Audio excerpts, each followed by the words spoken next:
Welcome, my friends. Welcome to my world. I'm your host, Kevin Rutherford. It is Monday, October 24th, and we have got a big day lined up today. We've got a big week lined up. All kinds of stuff going on this week. I'll talk about that a little later. Right now, I want to talk about today's show. I'm going to be joined here at the Open by Brent Allred. He's the transportation practice leader for Higginbotham Insurance. We're going to be talking about the Refuel Conference coming up early next week. I'll be traveling this weekend to get there. Two events, one in Nashville and Memphis. We'll be talking about that and several other things. So we're going to jump in and get started right now. Brent, good morning and welcome. Hey, Kevin, how you doing? Doing great. Great to have you here today, and thanks for the invitation to come and speak. It'll be my first speaking engagement since the world changed. Yeah, us too. As far as having opportunities to allow folks to come in and speak to our customers, so excited to have you. Excellent. Looking forward to it. So, tell us, first before we get to the conference, tell us about your job there at Higginbotham. What is it you spend your days doing? Well, it's not too different from yours, and I'll say this: I talk to trucking company owners frequently in relation to their risk management program. So that's obviously dealing with insurance, but it's things outside of that too: safety in nature. It could be policies, procedures, hiring standards, things like that. We're looking to advise them on what we think is kind of set them up for future success. So that's basically what I do in a nutshell. So one of the things I love about your agency and what you guys do is you are big on education. You're not there to just say, here's your policy, here's what it's all about. Like you said, you expand out into other areas and help your customers with all kinds of things that could impact their insurance, right? Definitely. I feel like today, if you're doing it right, you've got to be focused on things that affect insurance, but also drive bottom line. With the margins being as tight as they are in trucking, we all know that insurance is always a top 5 expense. And jokingly, it's not funny, but it's the reality. It's an expense that doesn't ever seem to go down. So how we control that is pretty important. Yeah, it really is. When I was doing a lot of financial planning, I had a partner who handled the insurance part of what we did, and it was kind of funny. He always would say that there was never going to be an insurance channel on cable. It's one of those things that we all have, and most of us don't understand, and most of us probably don't want to understand it, but we should, and especially in business. And I've said this so many times, it as much as we don't want to talk about it, or, we just want to pay the bill and hope it's there when we need it, there's so much more than that. And I've, tried to get across to my listeners, that you just shouldn't run out and just grab an insurance policy and think that you're okay. I've always recommended, even on the very small side, having an agent. Don't try to do this on your own. Find somebody who's a real partner for your business that does know about insurance. And it doesn't mean you have to become an insurance expert, but you should probably spend some time with them and understand the basics of what your policies are, when they cover you, when they might not cover you. There's really a lot there. Yeah, I completely agree with you. I think today, insurance companies are savvy, right? They have a lot of money to spend on attorneys and folks that draft those policies. So having somebody just kind of walk you through what exactly they're intending to cover and what they're not is very important. I mean, I can't tell you how many times I've walked in and reviewed policies of another prospect, and they were sure that something was covered the way they thought it was, and just showing them just little things like that, and how had they had a loss, the result would have been very different from what they expected. Huge dollars these people would have been out. I mean, especially just look at the physical damage side where you're covering their equipment, first party type coverages. Just the value and the rise in equipment costs today. If something went uninsured there, you're talking six-figure dollars, easy, on just the truck. And then you add in a trailer, and we're we're really getting up there. So very important. Yeah, it really is, and there's so much confusion. We have again, my world's kind of the owner operator world of the really small fleet, where this really is an area where most people don't spend a lot of time. They don't know much about their insurance coverage at all. They just kind of say, tell me how much I have to pay, and they pay it. And here's the other crazy thing I've always thought about insurance. How do I know for sure I have a good insurance company? I've been paying them for years, but I've never really used the service. How do I know that they're good? Yeah, no, that's another valid point too. I mean, I think first thing is, like you said, getting an agent involved who's got experience in the transportation space too. Obviously, if anybody listens to your show, they know the lingo of trucking, right? But if you get an agent that doesn't even know what an IPTA is or what the purpose of that serves in the underwriting, I mean, you got a problem on your hands. You've got somebody advocating for you that's ignorant. So it's very important you have somebody that knows the transportation space and all the different subclasses of freight that can be hauled and what that means for those folks. If you're doing intermodal, understanding that. I mean, there's just so many nuances there that you can't be an expert at all of it either. So you're going to run into folks that understand transportation, but may not understand certain segments of transportation. So you've got to do your due diligence and make sure the people you're partnering with really understand what you're doing. Because if they can't tell your story to the insurance company the right way, I'm here to tell you, unfortunately, the price of your insurance goes up. When there's not an accurate answer provided, there's an assumption made, and that assumption is never going to be in your favor as a purchaser of insurance. So many things go into it, and I think that's why we do a good job of educating, because if we can show you just having good answers or an answer at all to some of these things they're looking for, will naturally help get you the best deal that's out there.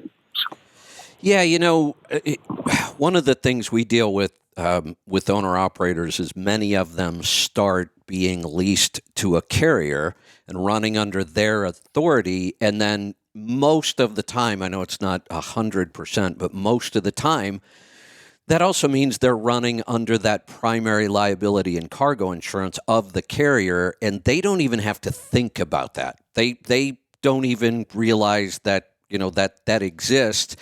And then the couple of policies they do have to get, the physical damage is pretty straightforward. I mean, although not totally, there's a lot of things they should know there. I want to talk about that a little bit. But, that's not all that different from their car insurance. There are a lot of similarities. The one that I think really trips people up a lot, and even though years ago I did a really deep dive into this and tried to figure it all out and I had a pretty good handle on it, it's not something I want to stay up on all the time. Things change. I don't want to have to go do that. So, when I had my trucks, I had an agent. I trusted them. They took care of all this stuff. But just the confusion around bobtail, deadhead, non-trucking, I think the assumption from most of the owner-operators I've talked to is those are all the same. That's not really true, is it?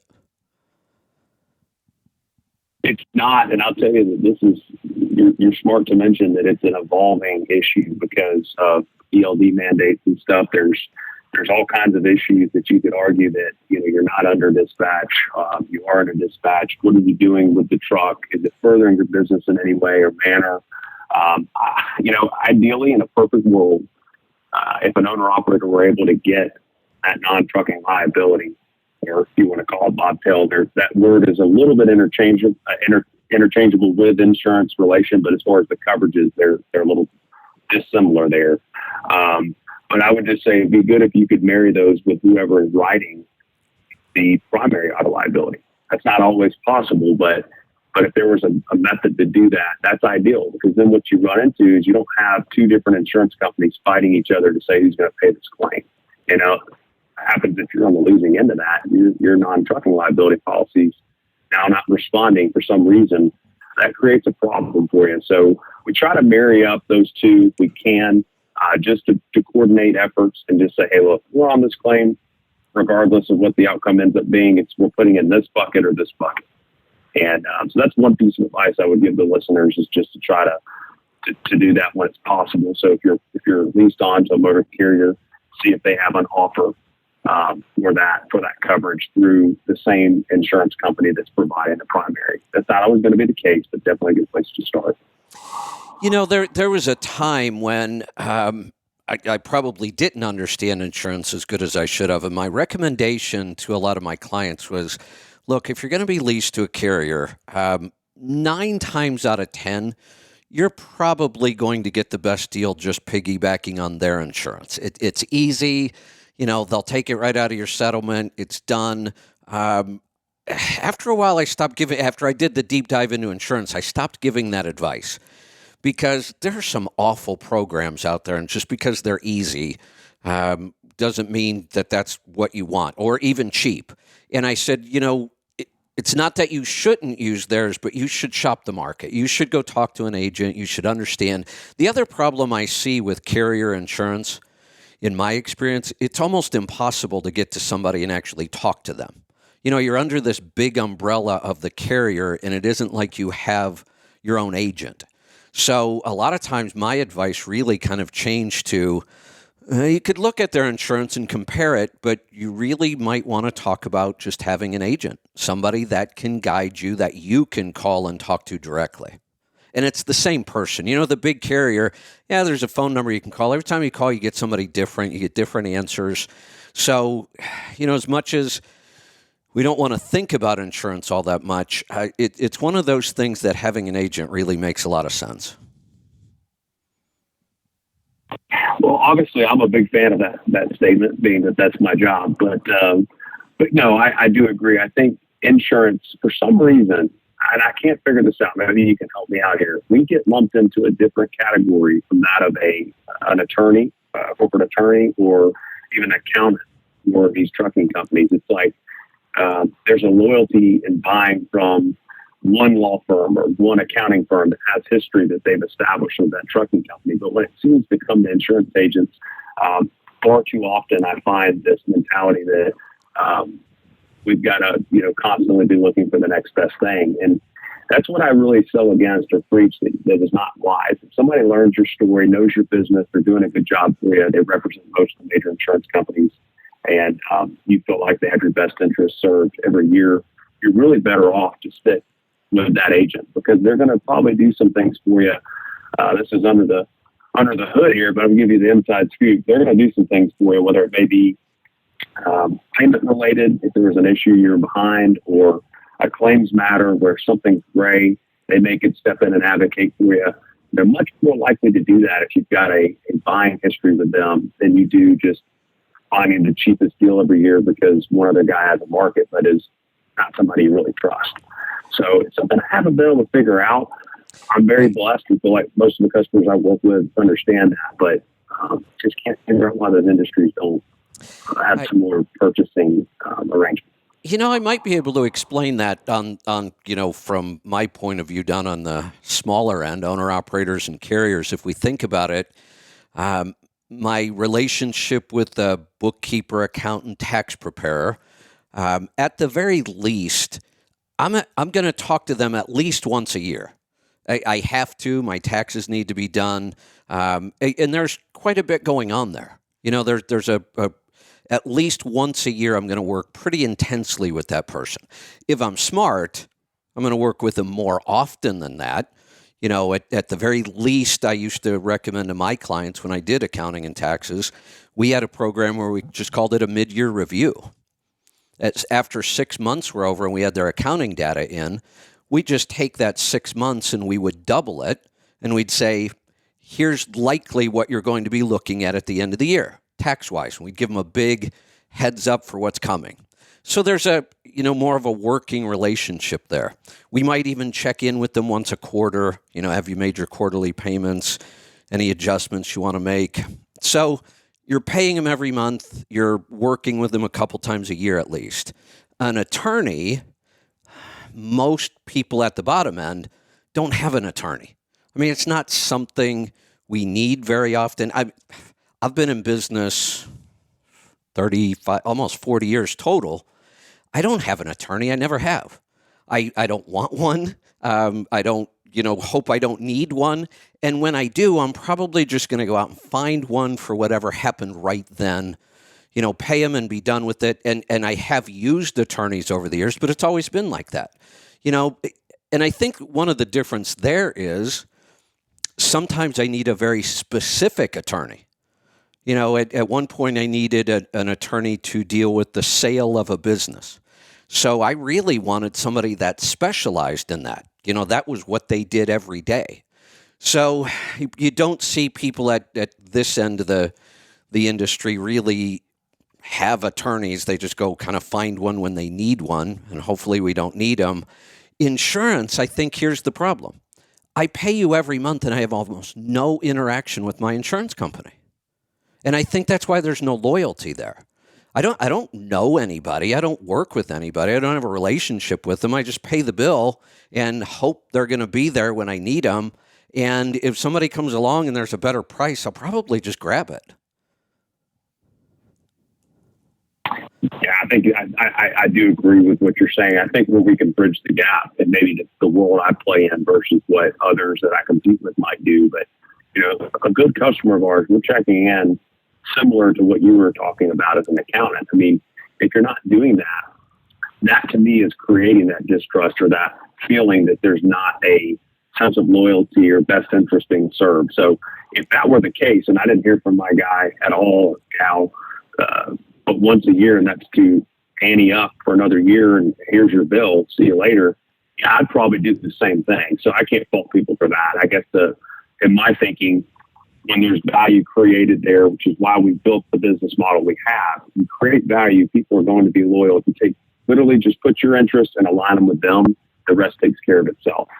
And I do think there's a lot of, I will say, easy barriers to entry into the insurance business too. And I'm not here to pick on folks, but I would just say in most states to pass an insurance exam is not that all that difficult to do these days. So you may be running into that as well, where there's folks that just are running around peddling insurance that don't really know what they're doing. And you've had an experience with one of those folks, and that can certainly change the way you buy. So, but anyway, I think it's all interesting how it all intersects.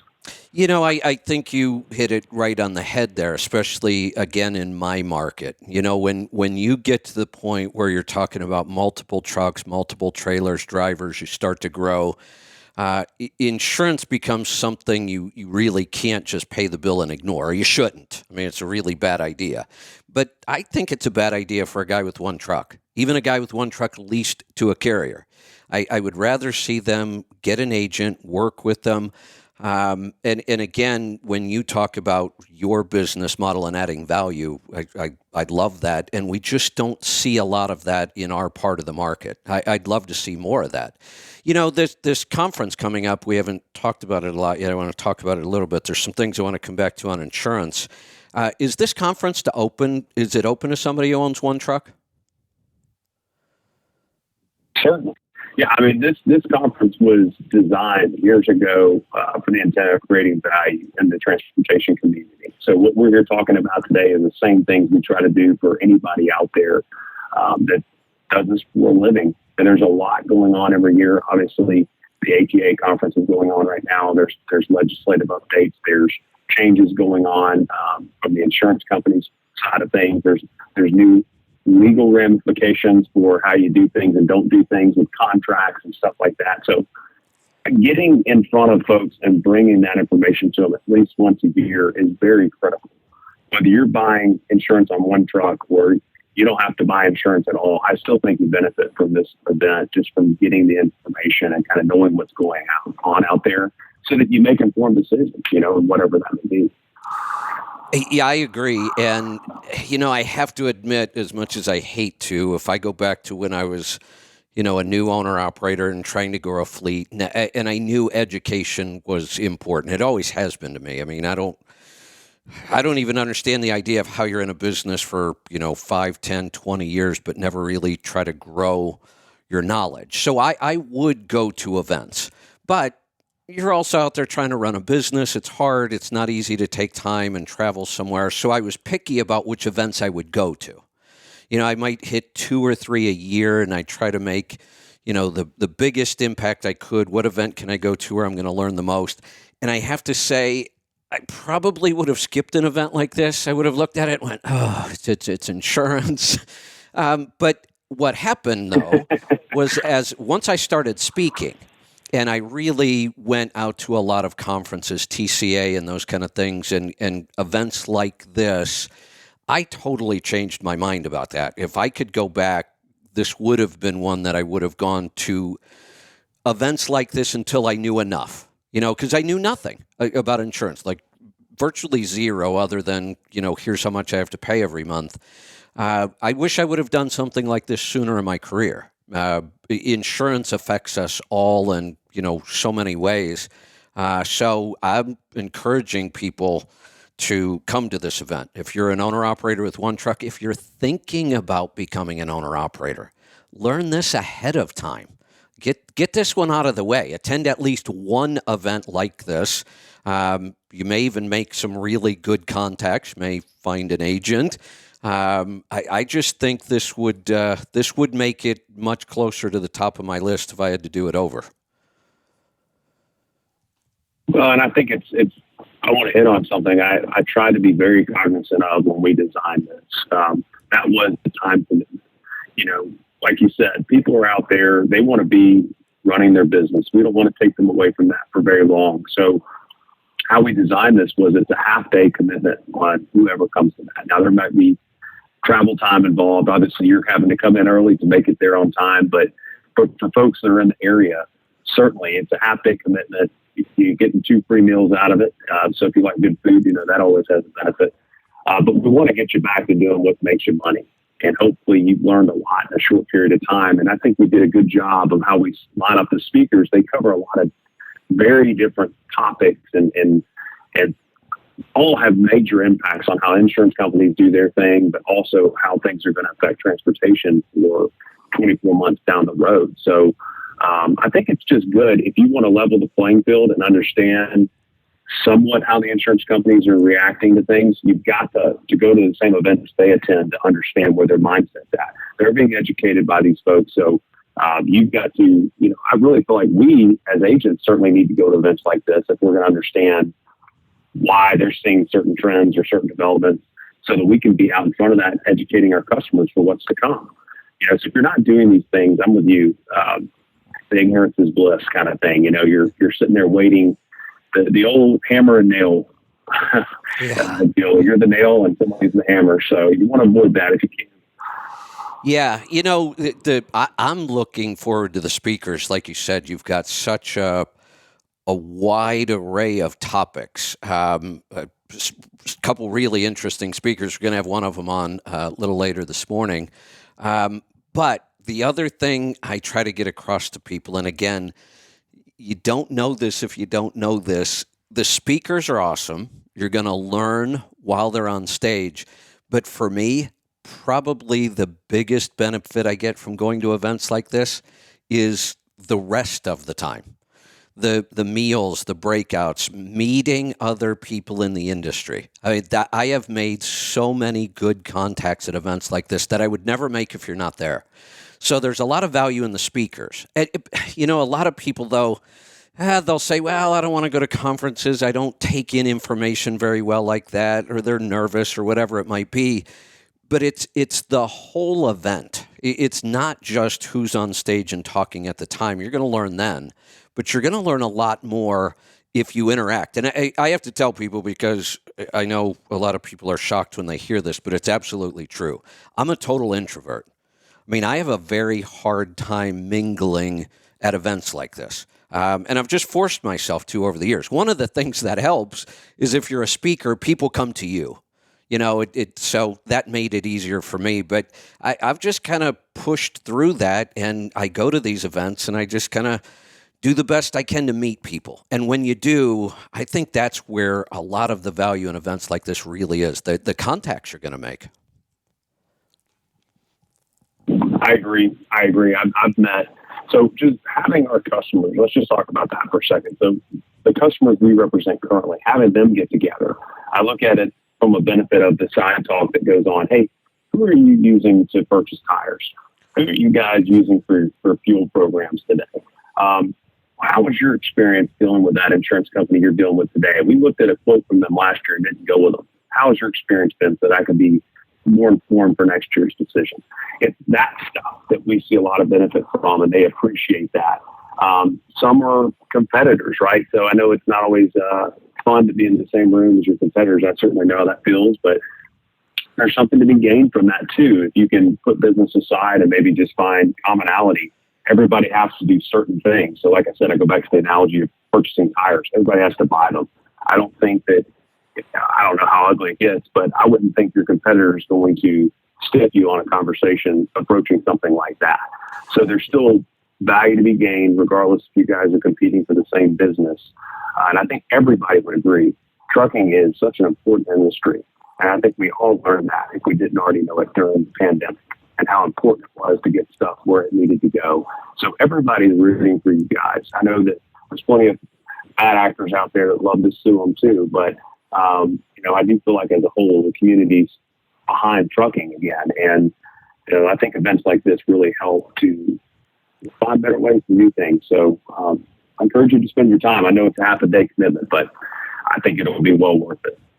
Yeah, and I would even tell people to look at it as a day. For the most part, as an owner-operator, once you've wiped out a half a day, you've really wiped out the whole day. Plan on staying, hanging out, going to whatever might be going on, meals, whatever.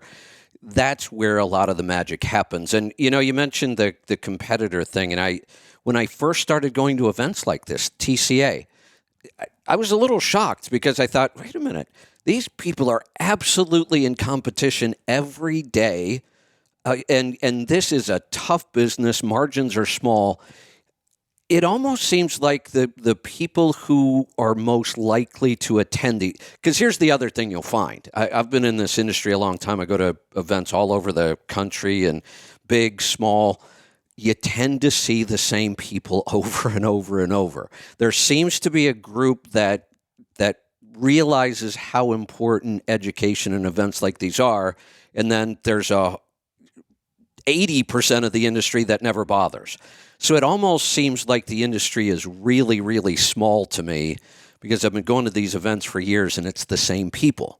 But what shocked me is when they are at these events, you wouldn't think they were competitors at all. I've never seen people share so many things about their business at events like this with people who really are their competitors. I've seen the same thing. I've had a similar experience. In fact, I'll give it from my personal experiences where obviously I'm not the only insurance agent in the country. There's several out there that do a phenomenal job. And I've noticed that if you go to events like this and the general mindset is, how do we all get better? If that's the forefront of your mind and just being curious, having the curiosity to ask those questions and say, hey, what are you seeing here? Maybe you represent the Midwest, a lot of customers up that way. I'm in the Southeast. We have customers in the Southwest. What are some of the folks seeing over there as well? I think I've been surprised as well, is what I'll say. Folks are typically willing to help you out there and just have a conversation as long as you're not getting into specifics about which customers you represent and things like that. I've not seen there to be too many arguments or disputes. We're all trying to better ourselves and the people we represent. I feel like I'd like to think the United States of America is still a country where we all try to help each other. But I know we don't see that every day, but I'm still in belief it's there. So. Yeah, I am too. I think it is a smaller group, but that's okay. I don't mind being in the minority in a case like this. The analogy I have, I wrestled for years and then I coached wrestling for a lot of years. And, I coached a high school team, very competitive, but I also ran a club the rest of the year. I mean, we wrestled almost year round. We took like 2 months off in the summer. But I ran a club, and we opened up that club to everybody. And it was really all of the kids we were going to be competing against in high school. We were wrestling together the rest of the year. And it was really interesting to see how, even these kids got it. Really competitive people, I think, do this more than anything. You might think it was the opposite. But I find that really competitive people want to get better, and they're willing to do whatever they have to do to get better. What we needed, one of the reasons we did this, we needed more competition. We had advanced so far that our whole high school schedule, it was almost a cakewalk. I mean, we weren't really getting any better during our regular season, and I wanted to get prepared for the tournament season, the state level tournaments at the end, and the only way to do that was to have better competition. And we couldn't control our schedule in high school. It was set by the state and all the rules. And I mean, we had to wrestle teams where it was literally a shutout. And we had kids getting pinned in, we were pinning them in 10 seconds sometimes. I mean, it was almost embarrassing. So in order to get better, we had to find better competition. And the club did that. But most of the year, we're wrestling with these kids. And then come the high school season, we were competing against them. But I find that really competitive people have no problem sharing with their competitors because, like you said, it makes everybody better. I agree. And I think, without being too political in my statements, I would just say we all have those that we know and gone to events and realize they do business very different than we do. And we're never probably going to be friendly with them to the extent that we're going to try to share trade secrets or anything that will help make them better, because we just know they're vastly different. How their fractioneer type deal is just not what we do. So, but I would say the large majority folks do think like we do and want to do the things we do. And I look at it as us versus them type mentality. We're all trying to get better. We're trying to weed out those that don't do it the right way. It's a constant improvement, setting the bar at new heights. So it's the exact analogy with the wrestling club team. That's spot on. It's in every industry. We all want to take each other to the next level. And you have a natural way of weeding folks out that don't want to do it the right way, whether that be they're unethical, things that you hear about, I'm sure. But yeah, I do think I'm a big proponent of going to events, meeting people, and just shaking their hands and knowing, hey, look, this is what's out there. It makes you better too. So you go back to your customers, you realize those people could be calling on them at any point, any time. Wouldn't be very good to know that if you're not prepared and taking care of them, So good for everybody. Yeah, it really is. Here's the other thing I would say about going to events, because I started doing it pretty early in my career. And then I got involved in the Florida road team when I was in Florida. So that was the whole point of it. I mean, and that's really where I learned how to speak on stage. And a lot of people are shocked about this too. But at the time, it was my biggest fear in life by far. I was so terrified of public speaking. I mean, this goes back to elementary school. I get so excited when we had to do a book report because I love to read, except the part where you had to stand up and give the book report. I would just skip school that day. I just wouldn't go. It was that bad. I mean, and it was like that. And then, the first time somebody said, you should probably speak, I thought, are you insane? There's no way. But one of the things I learned by going to these events as, an owner-operator, a very small fleet owner, I was unique. There aren't that many small fleet owners or single truck owners that go to these events. Sometimes none. Some of the events, I was the only one. Now, one of the advantages to that is if everybody there is almost the same, they're fleet owners, this size, that size, people want to hear from you. They want to know what's going on in your part of the world. Most of them started there, right? I mean, from your point of view, don't you see most of the fleet owners probably started with one truck? It's a pretty common thing. Absolutely. And look at the research side of the transportation industry right now. If you pull all the filings that are out there today, and I can't give you the updated number, it's a lot. I would argue that 1 to 2 truck owner represents the masses of the transportation industry. You're the 60-70% of the filings that are out there made up of folks like that who we never seem to hear from. Right. So how are you going to tell me the 30% dictate what changes from a legislation standpoint or from a technology adoption standpoint and all that. We don't hear from the average folks that are out there building a business, starting off from the ground zero, who are very knowledgeable people, hardworking people trying to build a business. That is, to me, where we're missing the mark in our industry. It's from all fronts, insurance, to research, to all those things. It seems like it's overlooked, and they make up the masses, and something's got to be done there. So encouraging them to come to events would be a start, but yeah, they represent the large majority, and they're almost what I would call the silent majority. So yeah.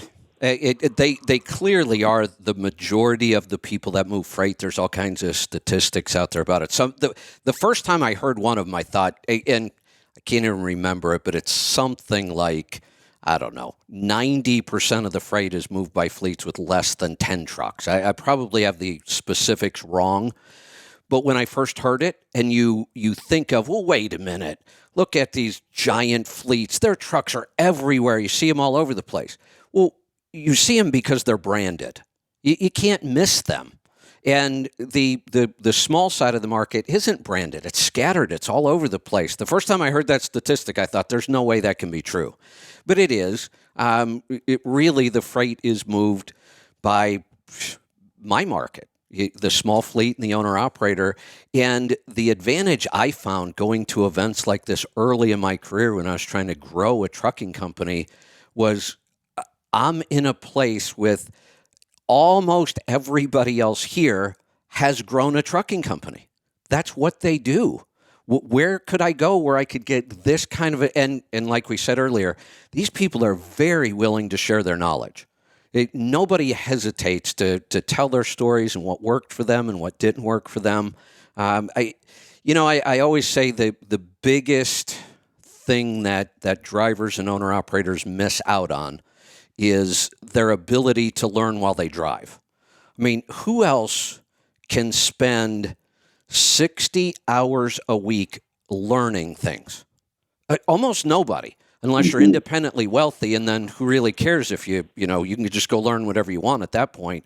But if you're trying to learn about business, the problem, we mentioned it earlier, you're running a business. That takes an awful lot of time. Where's the time left to learn?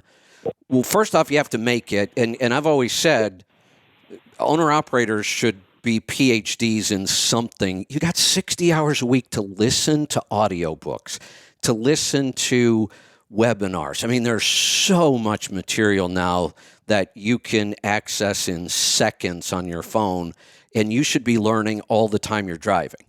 I would say the second biggest thing they're missing out on are events like this. And I never see them there, or very, very seldom do I see them there. And you're almost kind of the unique person in the room, and everybody's willing to share their advice. Yeah, so I travel quite a bit. So I drive, I fly, mainly drive. And I'm going to various small towns across the United States to meet with folks and love doing it. But I completely agree that you have that time to do something, to learn, to do something to progress. That's how I found out about you, just to be honest, Kevin. I mean, I was listening to your shows, and I felt like you were very knowledgeable in all different facets of transportation. I learned so much just listening to you and other people you had on your show talk. And I can't tell you how valuable that is.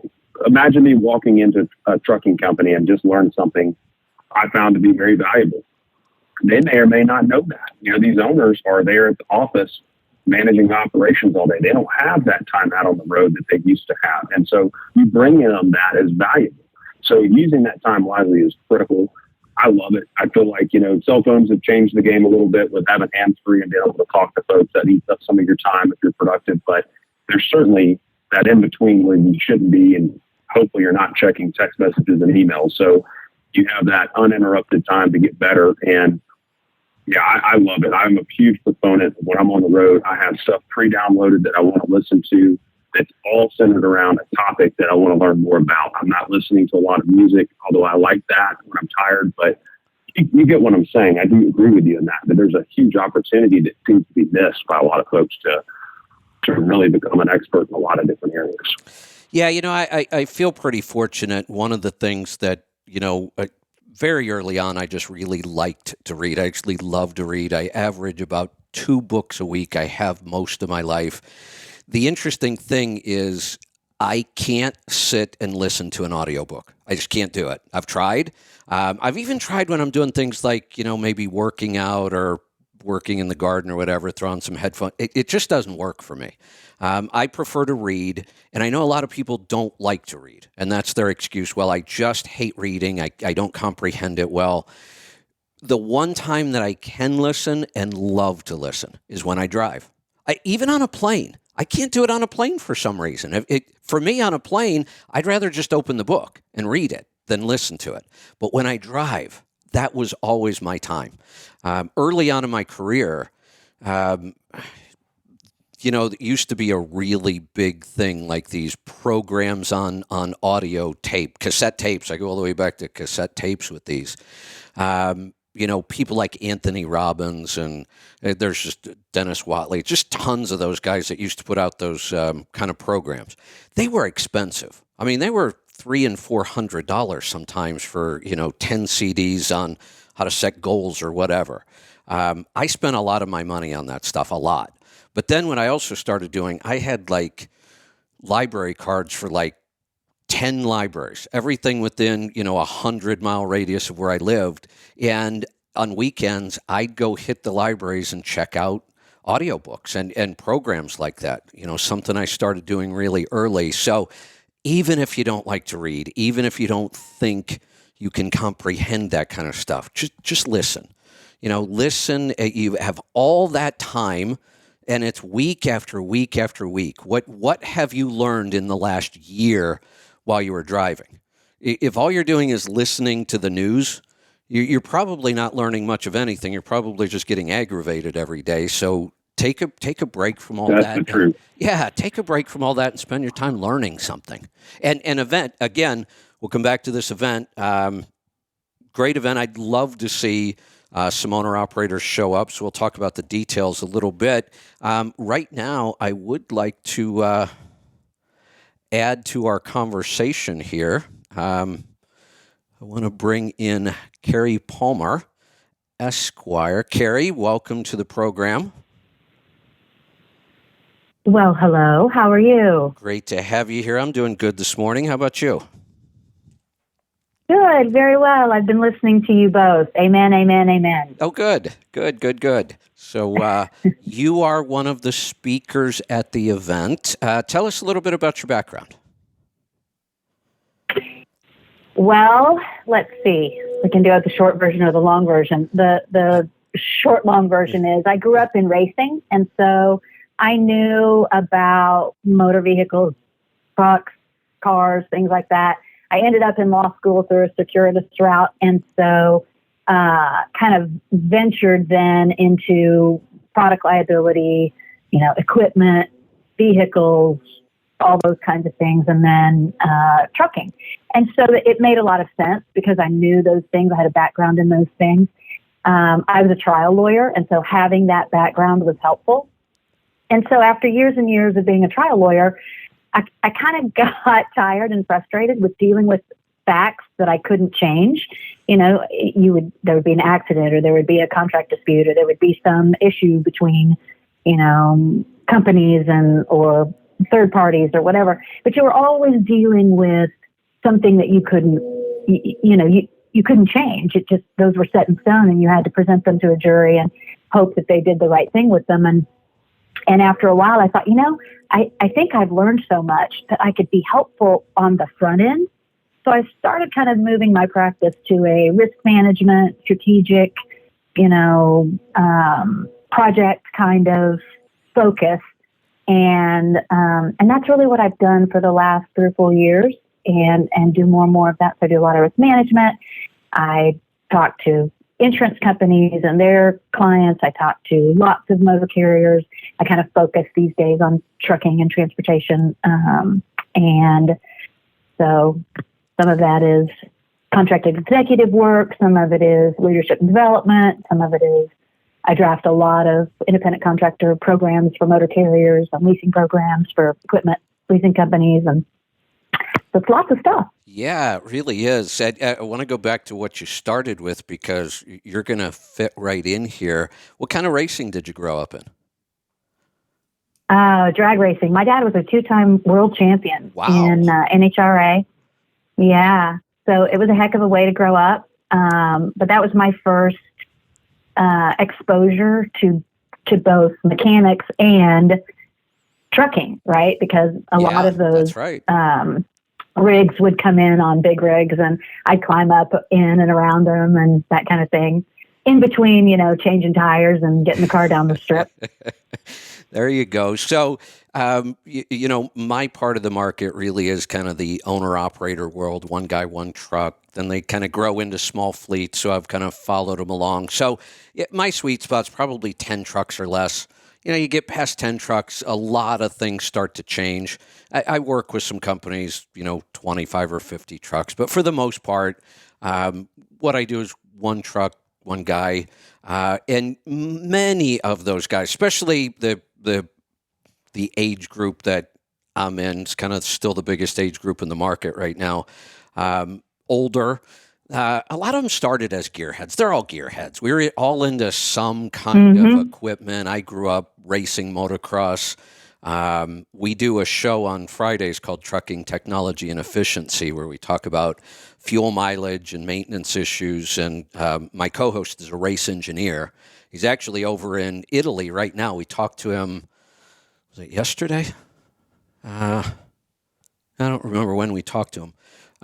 Friday, last Friday. Yeah, he's in Italy on the Ferrari tour. He got picked up on the Ferrari tour as a race engineer. So we talk a lot about that kind of stuff around here. It really goes hand in hand. The three things that are really common, most owner-operators from that era, it's not so true anymore, grew up on a farm around a lot of equipment, and a lot of them grew up racing. I mean, those are really common things, and most of us tend to be gearheads. So you fit right in here. Absolutely. And it makes it fun, and it's great. I started, one of the things that kind of started me on the path that I'm on now is I'm a little bit of a technology nerd as well. And whether that came from my background in, racing and mechanics, I don't know, but I started years ago when we first started seeing telematics and all of the onboard technology and all that kind of thing. I was super interested in it. And so I learned about it. And, I was one of the first people to talk to, engineers at Qualcomm and stuff and say, all right, tell me about this technology. I want to understand it. And so I ended up getting picked up on the speaker circuit many years ago, talking about all of what then was new technology. And of course, now it's on every truck and we can't get away from it and all that kind of thing. But of course, it's a big deal in litigation as well, because, getting that information, saving it, making sure that you have it, you can present it in a way that a jury understands it. I had to know it. And so all of that experience, I think, kind of rolls into this holistic approach that I kind of use now in my business. Yeah, interesting. Certainly technology has become a really important part of trucking. A lot of it is kind of in the background. We don't even realize it's there. I also have to believe, from your point of view, a lot of today's technology has created real nightmares with all the distractions in vehicles for drivers now. Yeah, with that question, I spent a lot of years working on accidents. I defended trucking companies and drivers for many, many years. And, I was one of those people that was on the side of the road while the accident was still fresh and was getting cleaned up. And I did a lot of that work early for insurance companies when that kind of thing was just happening, where we would send out an insurance loss risk analyst or something. We'd send out a lawyer, we would send out an accident reconstructionist, and we would be out there, kind of along with law enforcement, trying to figure out quickly what happened, because we thought, the sooner we could get to an answer, the sooner we could be helpful to the people who were involved, whether those were the trucking companies and the drivers, or whether those were third parties. And back then, when the technology was new, even the Highway Patrol didn't understand it, didn't know how to get it. And we were providing that information, and they were like, wow, this is really a game changer. I mean, we used to think that we knew we could get to answers about how things happen just based on the evidence on the road. Now we have these extra tools. And so that's great, and it's been very helpful. Certainly the distraction and the number of dings and bells and lights and whistles that are available in the trucks can be a distraction, and that's training. I do a lot of training with trucking companies and drivers and that kind of thing. When DriveCam and the cameras and stuff came out, I did a lot of training with drivers to help them understand. It's not really just Big Brother watching you. Here are all the ways that we can use this to protect you. And once they understand that, they were much more receptive to that equipment. And we want them to know that, we're not doing this because, the motor carrier isn't doing this because they want to spy on you or they want to be Big Brother.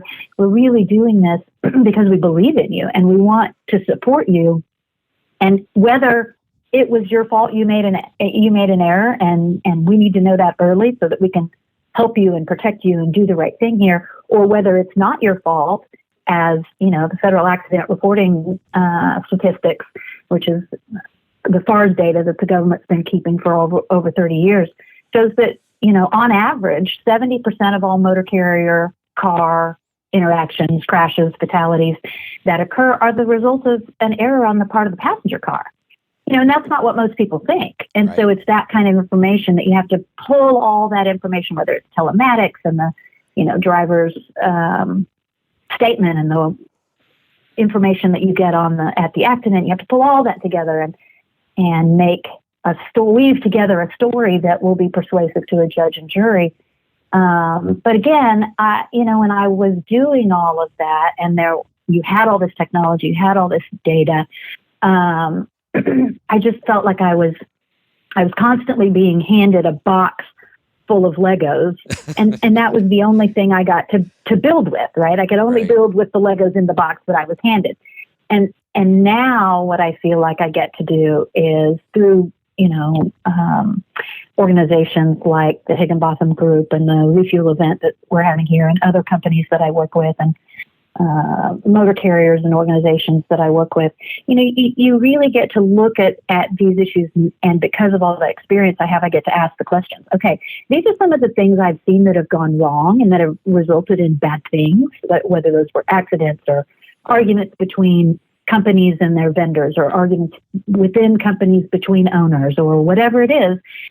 Well, how about we take a look at all of that? And I do something I call a business health audit. And I say, how about we take a look at all that, and we see where you have risk that might be lurking around that we could clean up now. That way we don't have to wait until it blows up and becomes this big thing and it gets expensive, and you need, you're in a courtroom where you can't really control the outcome and all that kind of thing. How do we look at from a risk or strategic perspective, and kind of clean things up and make it so that your business runs smoothly and we're building a better, bigger, stronger, faster business instead of getting bogged down with disputes and lawsuits that detract from productivity, focus, and creativity, Absolutely. You know what I love about this event coming up, and I love just talking to you two this morning. I mentioned books earlier in education, and that's what this event is about. One of my favorite books, been around forever now, it seems like, The 7 Habits. And the first one is really what you were just talking about right there. The first habit, be proactive. And it seems like this is one of the areas, insurance and risk management, and that it may be the worst. Most people just don't want to be proactive about this. They want to, pay their insurance bill and forget all about it and go back to business. But this is an area where if you'll just take some time up front and be proactive and go through the things you just talked about, then you can just kind of forget about it. Put it on, set it and forget it. Get it right in the beginning, and then you can go back to business. But so many people in this area are just the opposite, not proactive at all. They just want to, write the check and forget about it and go back to business. Absolutely. And there's so many opportunities to be proactive. I mean, you guys were talking earlier about how important it is to meet people in the industry and know the kind of people that get interested in this. And one of the things that I do when I do risk management and strategic analysis is I work with people to put together what I call a project partners list. I do, for instance, because I've been interested in technology for so long, and because trucking, unfortunately, has become a little bit of a target for bad actors in the digital space. So hacking, ransomware, all those kinds of things for motor carriers and leasing entities and things like that. You don't want to have never thought about that issue and then have it happen one morning. I've certainly had clients where that happened. Fortunately, they knew who I was and they called me and said, I think you know something about this. What do we do? And we were off and running. But imagine not knowing anybody and not being able to get into your system and having trucks and drivers on the road and not being able to communicate with them because the system's locked down. And so, how about we not wait for that horrible thing to happen and chaos to ensue? And we have a plan for what would happen. I don't know, even if you lost all power, if you had a tornado or a hurricane, if you, for heaven forbid, you were the victim of a ransomware attack. And now you have a list of people that you call and you're not running around asking, what do we do? What do we do? What do we do? You've got a plan. So that's one thing. Maybe you have, you want to make sure that at some point in the future, if you get sued and you've got to put a witness up, who's going to be a good witness for you? Or are you going to have somebody, maybe your CEO is a great guy and gets great business and, is a very dynamic human being, but maybe he completely shuts down when he's got a really nasty lawyer on the other side shooting ugly questions at him. Let's know that ahead of time, right? And so all those kinds of things. Insurance, I heard you all talking about them. I love proactive issues on insurance because you don't want to be the morning of an event looking at your policy going, am I covered for this? What do I do? Who do I call? What do I do? Yeah. What do I not do? What if I do this? Do I undermine the coverage? All those things, we can just take a look at the business and figure out what are the to-do lists, the worst case might happen.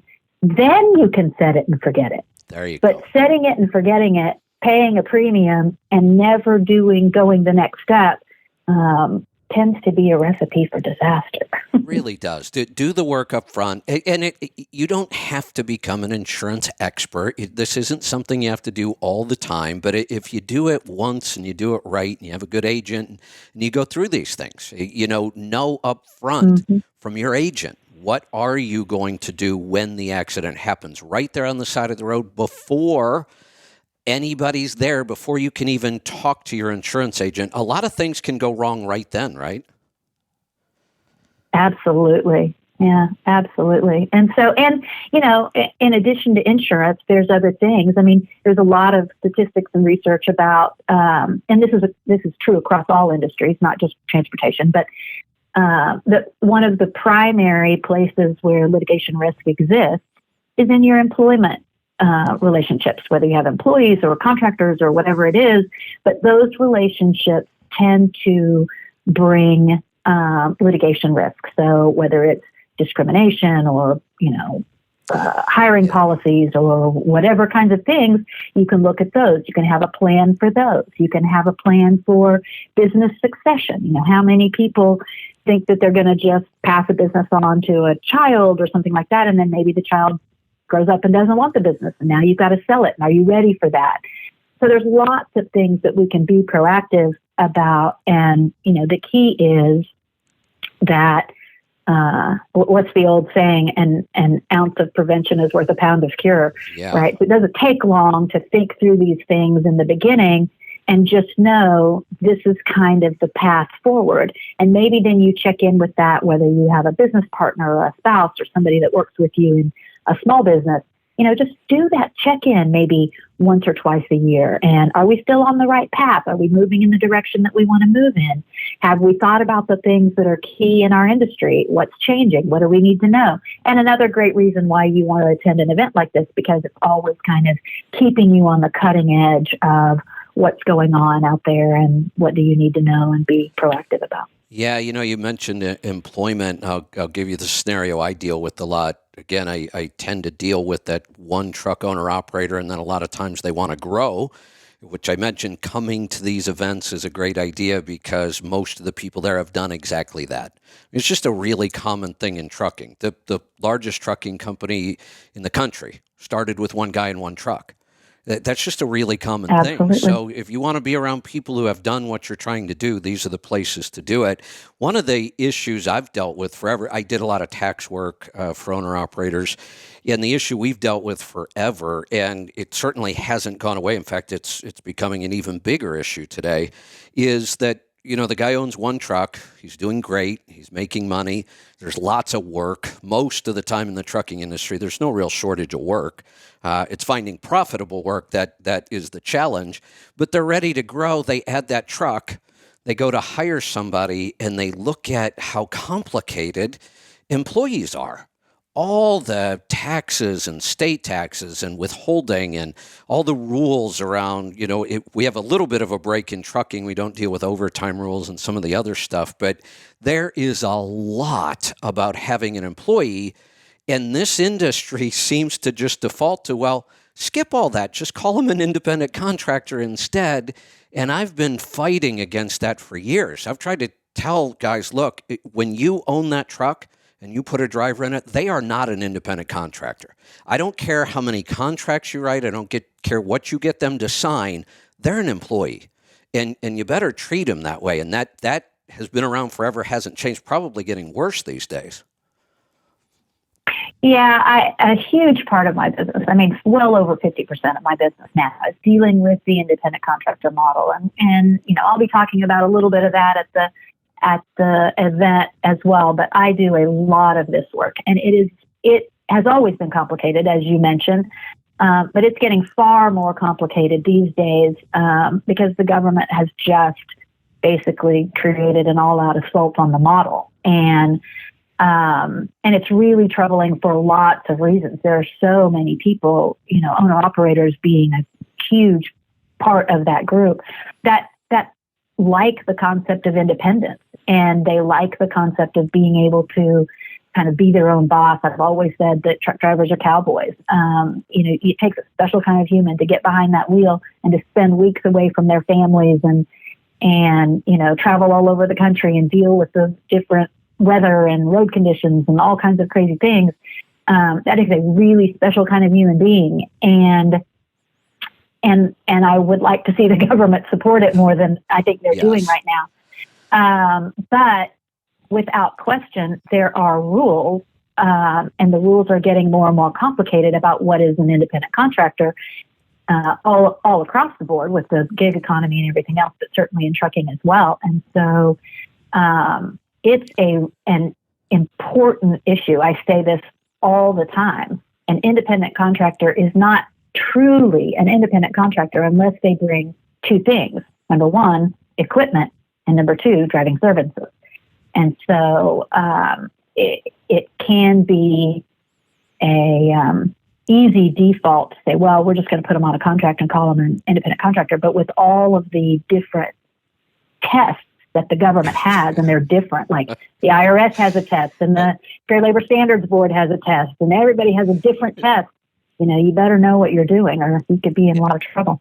I'd love to spend time talking to you about this because I'm sure I could learn even more. Like I said, it's something I've been dealing with forever. But if you look right now, there's a bill in Congress. I think it passed the House, didn't make it past the Senate. That's very similar to California's AB5 rule, which is disastrous for trucking. The Department of Labor is writing some rules right now. That just came out recently that the Department of Labor is looking at this. Yep. But we've always kind of in the past gone by the goofy 21 question test from the IRS, which is a nightmare. Well, who is really going to be the final authority on this issue? Well, interestingly, we thought the Supreme Court was going to be the final authority on this issue when they took up the California Trucking Association case and the AB5 issued a couple of months ago, and then they declined, and we were all shocked. I mean, we just absolutely thought we were going to get some certainty there, and not only did they not even take it up and give us any certainty, they just said, not interested, which is really shocking to a lot of us for a lot of reasons. We could talk all day about the politics behind this, but we were very surprised. One of the key issues for the U.S. Supreme Court is to deal with what we call distinctions between circuits. Anytime there is one circuit of the 11 circuits in the United States in the federal system, one circuit takes one approach and another circuit takes the other approach, then just like the full faith and credit clause, you can't have different parts of the country dealing with something like interstate transportation, interstate commerce differently. So the court is supposed to provide some continuity and some direction relative to we're all moving in the same way. We're all on the same path. We're all in the same lane. And we have clear splits between the circuits on these issues. The 9th, the 7th, the 11th circuits all have different questions, different ways of approaching these issues. And the court just said, we're not going to take it. We're not even going to look at it. We're not going to look at it. We're not going to give you any decisions. We're not going to give you any guidance. And we were all shocked. Yeah. So we're confused. I would have answered that question very clearly before this and said, oh, well, it will be the Supreme Court. And today I don't know who it will be. Nor do I understand why they said, no, we're not going to take that case up. But there was no opinion with that. It just said no, and that's all we know. So we're all kind of treading some uncharted territory right now. And what, just like you said, AB5 is a disaster for the trucking industry. And California, and you mentioned earlier, trucking has an exemption from meal and rest breaks. Well, not in California anymore. So, everything's a little bit in flux right now. Yeah, it really is. Here's another great advantage to, getting involved and attending conferences like this, which is what we're talking about. I've been dealing with this issue for decades, and I've never felt like I really had a good resource. I think I might have just found one. Oh, good. Yes. Resource. Yeah. I love being a resource. Yeah, I love that. That's what it's all about. It seems like the more I read about this topic, the more complicated it gets and the more confused I get. And now I kind of understand why.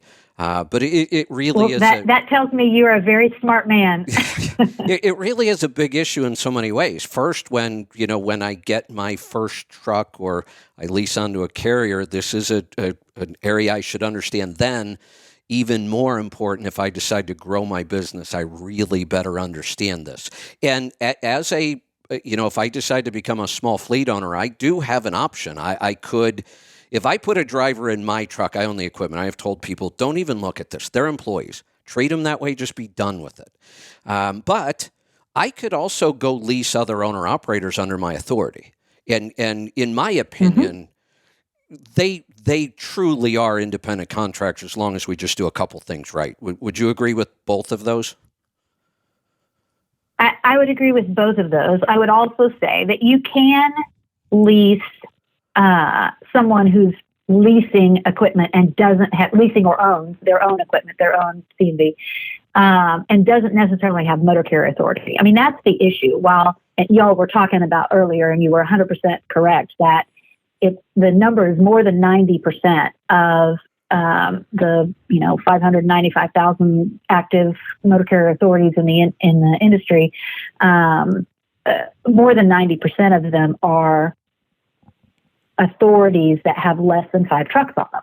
5. Okay. And so, it's unbelievable. And just like when you talk about some of the bigs that have 15, 20,000 vehicles running under their authority, you think, oh my gosh, it can't possibly be, but it really is. And And one of the reasons why a lot of owner operators and small companies, struggle is because the regulatory oversight and the reporting and the necessity for all of the FMCSA regs and all that kind of thing are so complicated that you can't run freight and run your own business and be a human being and handle your family obligations and things like that and do all the regulatory work too. So there is an option for a driver to be a contractor when they own their own equipment or they're leasing equipment from a third party, whether that's Ryder or somebody else, and to come on and not necessarily have their own owner-operator authority. Now, that's certainly something that I'm always going to tell my clients and owner-operators as well, will make a stronger case for an independent contractor. But right now, at least the way it stands in most states, you could do either and still be within the rules given certain circumstances and parameters. Yeah, complicated circumstances and parameters, so you need help with this. That is all true. Yeah, this isn't a DIY project here. You really need help with this. One of the reasons Please do not do LegalZoom. Exactly. Thank you. Please do not. Yeah. One of the other reasons I was so involved in this is for a lot of years, 20 plus years, part of my business model was I did have some trucks under my own authority running independently, but the bulk of my business was I had a small fleet contracted to FedEx. So I was an independent contractor to FedEx running under their authority, but I had multiple trucks and I had drivers as employees. That really kind of encapsulates the whole issue. And FedEx has been taken to court over this multiple times over the years. I always thought it was funny that every time FedEx went to court, they would end up paying this huge fine. They'd make a couple minor changes to their contract and we'd move on. And 10 years later, it would happen again. It was like nothing was ever resolved. It was just like, it almost seemed to me like just a payoff to make the IRS go away for a while. Yeah, we could talk about this all day. That happens with agencies and it also happens with plaintiff lawyers, but we can, a lot of the time it is due to the fact that there's a lack of true certainty. You mentioned the crazy IRS 20-factor rule and all these other rules. The funny thing is that nowadays, given the way that the rules have all evolved, I'll take the 20-factor test every day over some of these other tests that are really, really troubling for trucking. But it does happen that way. A lot of times there's just not a lot of clarity. And so the getting back to the business of being in business takes precedent over the risk management and strategic approach to avoiding the litigation that may come in the future. Well, I'm really glad that this is part of your topic when you're speaking. I'm really looking forward to it. I want to bring Brent back in here real quick on a topic. One of the things we deal with a lot with my clients is very similar to what I was just talking about. Many of them buy their first truck and they lease it to a carrier. It's really an easy way to get started in the business. Many of them, I'm not a big fan of these things. In fact, I've probably been the biggest critic of them forever, the lease purchase. And it's not because of the legalities. That doesn't bother me at all. What bothers me is we put a lot of people in business with a lot of risk that shouldn't be in business. It's so easy. If you can fog a mirror, they'll give you what today is now a $220,000 piece of equipment. Trucks have gone through the roof, the price. These fleets have been very critical of these programs. They roll in a whole bunch of new shiny trucks and they park them over there and say, that could be yours. The odds of that truck ever being yours are slim to none. I know the statistics. I work with people all the time. But it's just a part of the industry and we have to deal with it. But I love owner-operator startups, what I specialize in. I wrote a book about it. And earlier, you mentioned a partners list. I have a whole chapter on that. It's one of the most important things in my mind when you're starting a business is finding those partners that are going to, one, keep you out of trouble, and two, really help you grow and be better in business. And then one of the things we see if they become successful at that model, it's very common they now want to become a carrier and go out and get their own authority. This issue that we're talking about, legal issues, insurance issues, that is a big part of this, and most people just skip it. Again, they're not very proactive. All they know is they have to go get an insurance policy. Brent, one of the things I want to talk about, you had made a comment earlier. Insurance seems to be one of those things that the cost just keeps going up. The one thing that's always shocked me over the last 30 years I've been doing this is that one truck, guy gets his authority, becomes a carrier, one truck. Those prices to me seem like they are so volatile and all over the board. And sometimes those do actually go down, or it seems to me like they have. There were times when, one truck you were paying $6,000 or $7,000 a year for insurance, and then all of a sudden it's $14,000. Now I've heard $30,000, and yet somebody will call me and go, "Oh no, my insurance is still $6,000 a year." That to me seems so volatile. What's with that? Yeah, it's a complicated answer that I don't think anybody truly has the right of way. Like we were talking about legal issues earlier, I think there's several answers you could get to that. I would say what I notice in that is that there's fewer players in that segment than there ever has been. Why that's the case, I've got to look at trends in the insurance industry where there's been a lot of years where they've been unprofitable. And I know your listeners are probably going, how can that be if I'm paying $10,000 for insurance a year for one truck? But the statistics don't lie that the highly unprofitable for the insurance companies, which has caused several of them to exit that segment. And then I think there's little factors that have a big impact on costs, like an MVR that's run on the driver you have for that truck. So if you're an owner, fleet owner, and you're having a driver in that vehicle that maybe has had a blemish in their 3-year MVR, that's going to increase the price for your entry level startup cost. And you've got to look at the age of that equipment, where you're taking that equipment.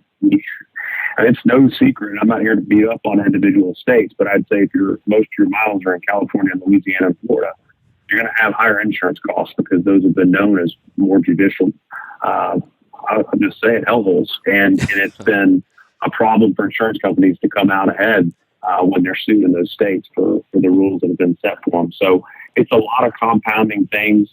The only advantage, I would say, in that lease to purchase model I've seen is that the title is still in the trucking company's possession. So you can take advantage if they have a very sound physical damage rate on their equipment. You would take advantage of that, you would hope, when they're providing that from your insurance. But then it goes back to what we said before. You have nobody advocating for you on the inside. You're kind of taking their word for it. You have nobody reviewing what that provides you. And you're just kind of sitting duck, hoping that things work out well for you if there's a claim. So really a lot of moving parts there. I don't know if that answers your question, but it's definitely a concern.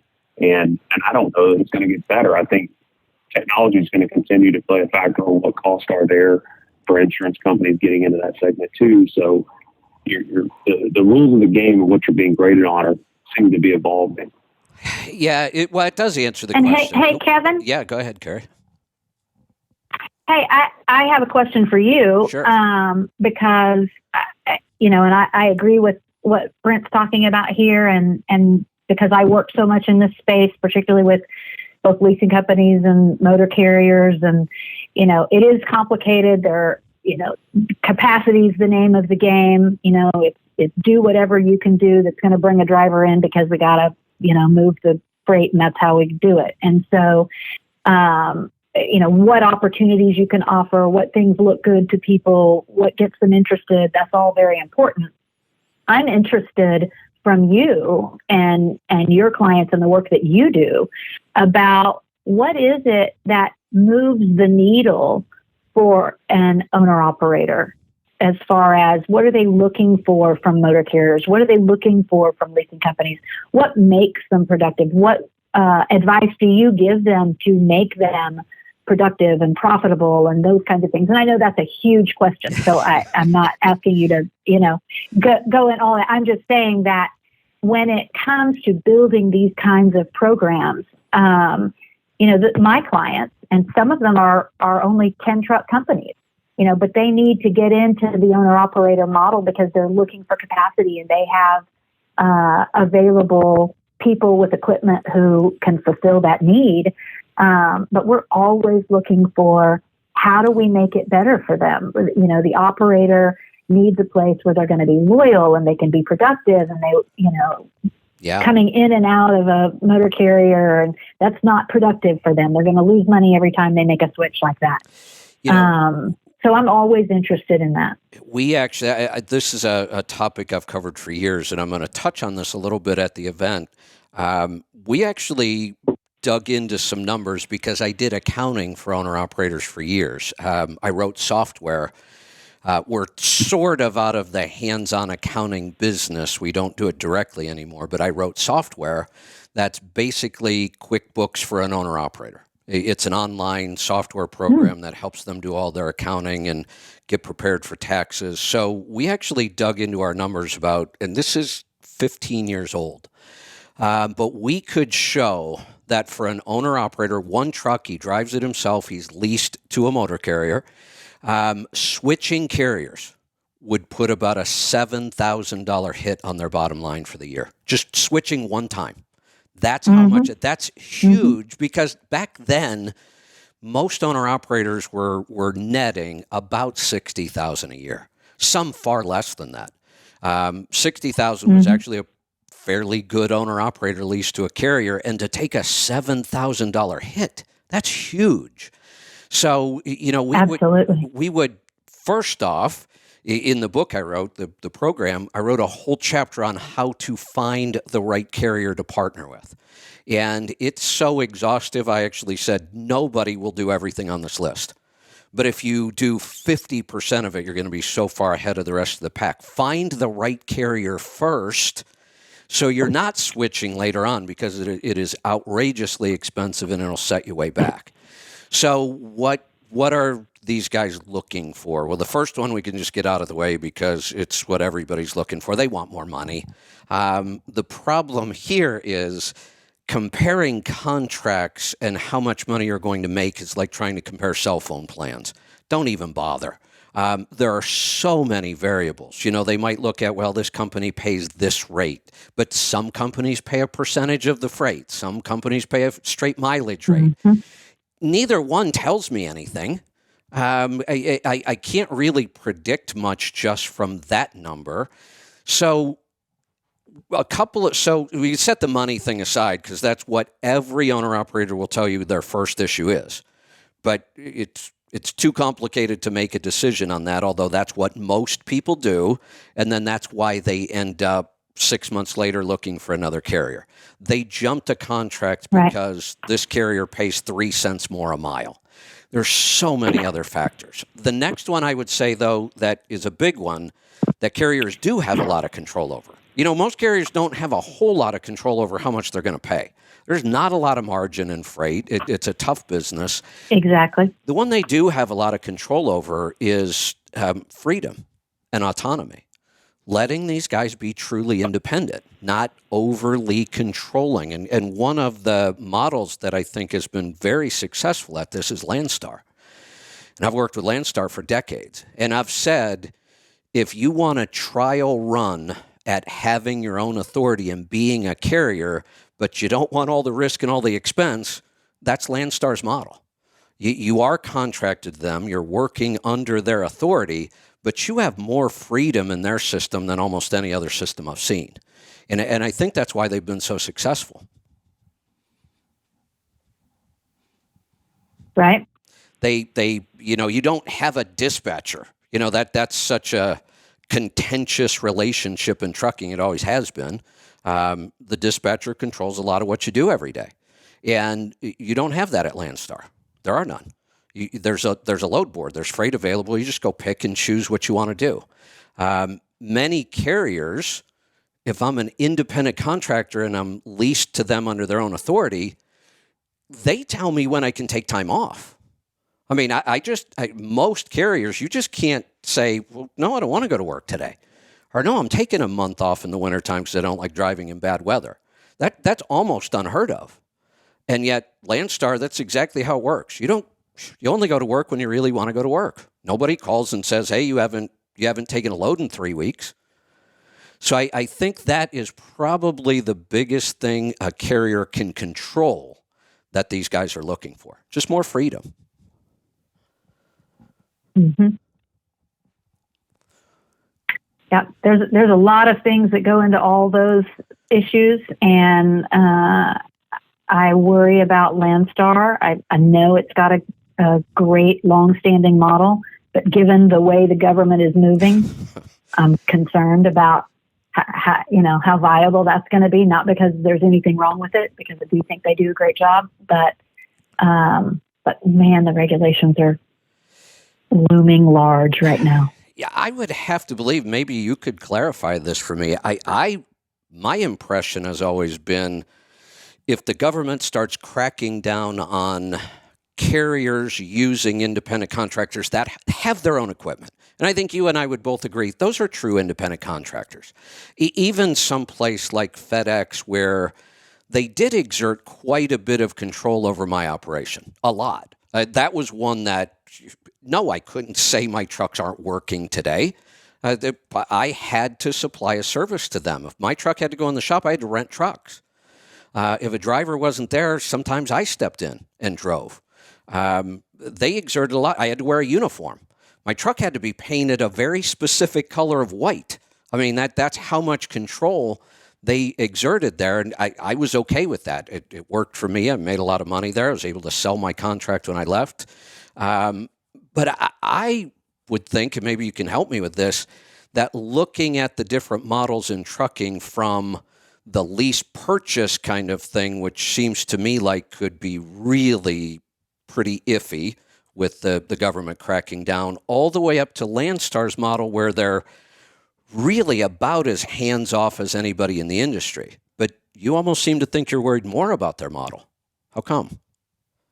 Well, so I wouldn't necessarily say I'm worried more, and I'll use an example that you'll hear me talk about at the event, but I also use all the time, and that is the way that this model has evolved from a regulatory perspective, starting with the fact that under the federal rules, under the FMCSRs, the Code of Federal Regulations, the definition of employee in the federal rules having to do with drivers, that part of the rule having to do with drivers, specifically says an employee for purposes of these rules is a driver, someone who operates a commercial motor vehicle under the authority either that they have or that someone else has, whether they are employed or contracted. And you think, well, wait. How is that possible? How can the government itself equate the two? And, right. and I want you then to go back to what is the purpose of the Federal Motor Carrier Safety Regulations? Well, it's the safety mandate, right? The safety mandate is what brought the FMCSA into being. It's what its purpose is. Everything from the rules themselves to the granting of authority to the new entrant audit, all of those things has one singular purpose, and that is to ensure what the FMCSA says its mission is to reduce deaths and injuries from the operation of associated to the operation of commercial motor vehicles on the public highways. So if that's their basis, they don't care whether the people behind those steering wheels are black, red, purple, green, or polka dotted, nor do they care whether they're employed or contracted or anything else. What they care about is that they are hired, supervised, trained, and appropriate to be behind the wheel of that vehicle while it's operating on the public highways. And so you start with that on one side, and then you go to all of the independent contractor tests, whether it's the 6-factor test or the economic realities test or the 20-factor test or whatever it is. And all those are based on control, right? The more control that the master has over the servant, the more problematic that is from the perspective of all of those independent contractor regulations. So you have the federal rules on the left hand. Control, control, control. Why? Safety, safety, safety. On the far right hand, no control, independent, independent, right? So where does that leave trucking, which is very unique in this space? Yeah. Because of the existence of the federal rules.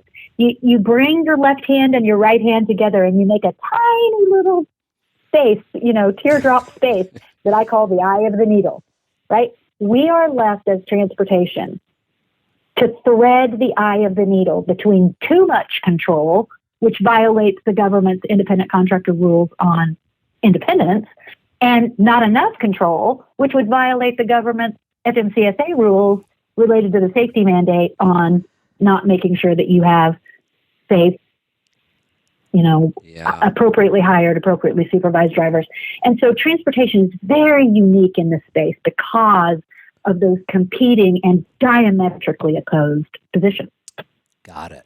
So again, from my point of view, being very involved in two really large carriers, when you talk about this space, I think Landstar might have 20,000, 10. I know it's more than 10. I don't know what the number is recently.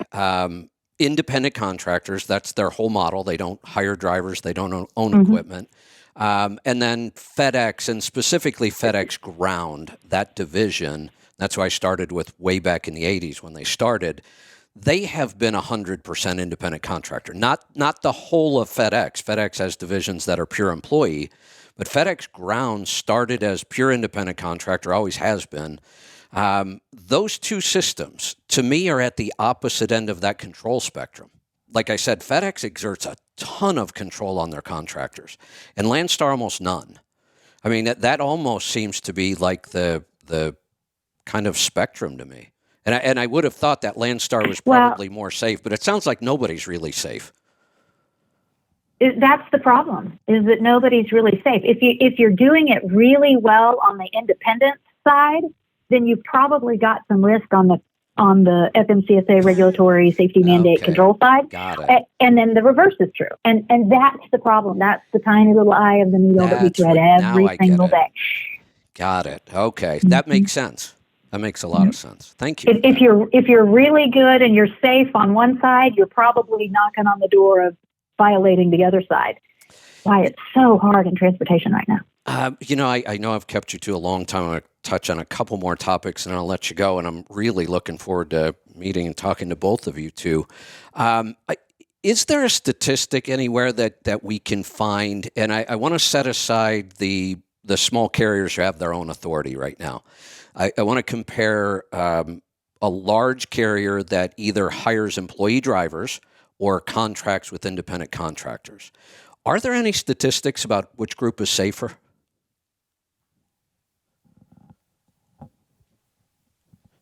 I don't know that I know a lot of the companies that I work with may, and not all of them do, but some of them may track that internally. Certainly the government doesn't track that because of what I talked about earlier, the fact that they don't look at drivers that are contracted versus employed any differently.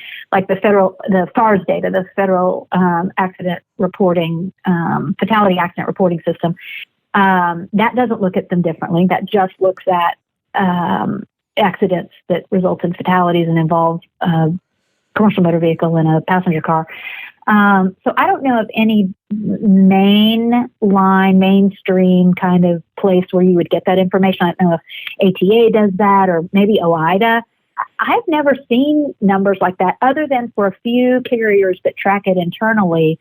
And my recollection of those is that there's just not that much difference. And what's interesting about this, so I really wanted to get down into the weeds about this, and I wanted to go toe to toe. So I've had people ask me before whether I would testify in front of Congress on some of these issues, and I could really twist the knife here because the issue is, if you want those numbers to be the same, if you want employee drivers to be just as safe as contracted drivers, which is, by the way, exactly what the Federal Motor Carrier Safety Standards stand for, then there shouldn't be a difference. Why?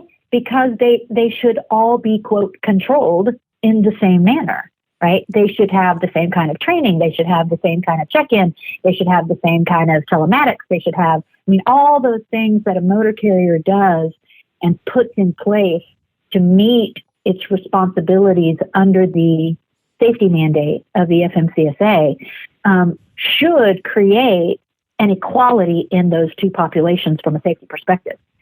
If there's a difference, then one would wonder if you're actually taking on responsibly your requirements under the safety mandate. So I would love to have that conversation with people who make legislation, because I don't think they recognize it. They just don't. They're always looking at this issue in front of them, which I think often has to do with tax revenue, instead of looking at the longer term and larger, broader implications of their decision making. Yeah, which comes back to the political side that you and I could probably talk about for days, that this is not safety, not safety motivated the way they'd like to make it think, that it's probably more revenue motivated than anything. And not that I'm surprised, but it seems pretty short-sighted to me. If safety were the issue, the government should be tracking that number.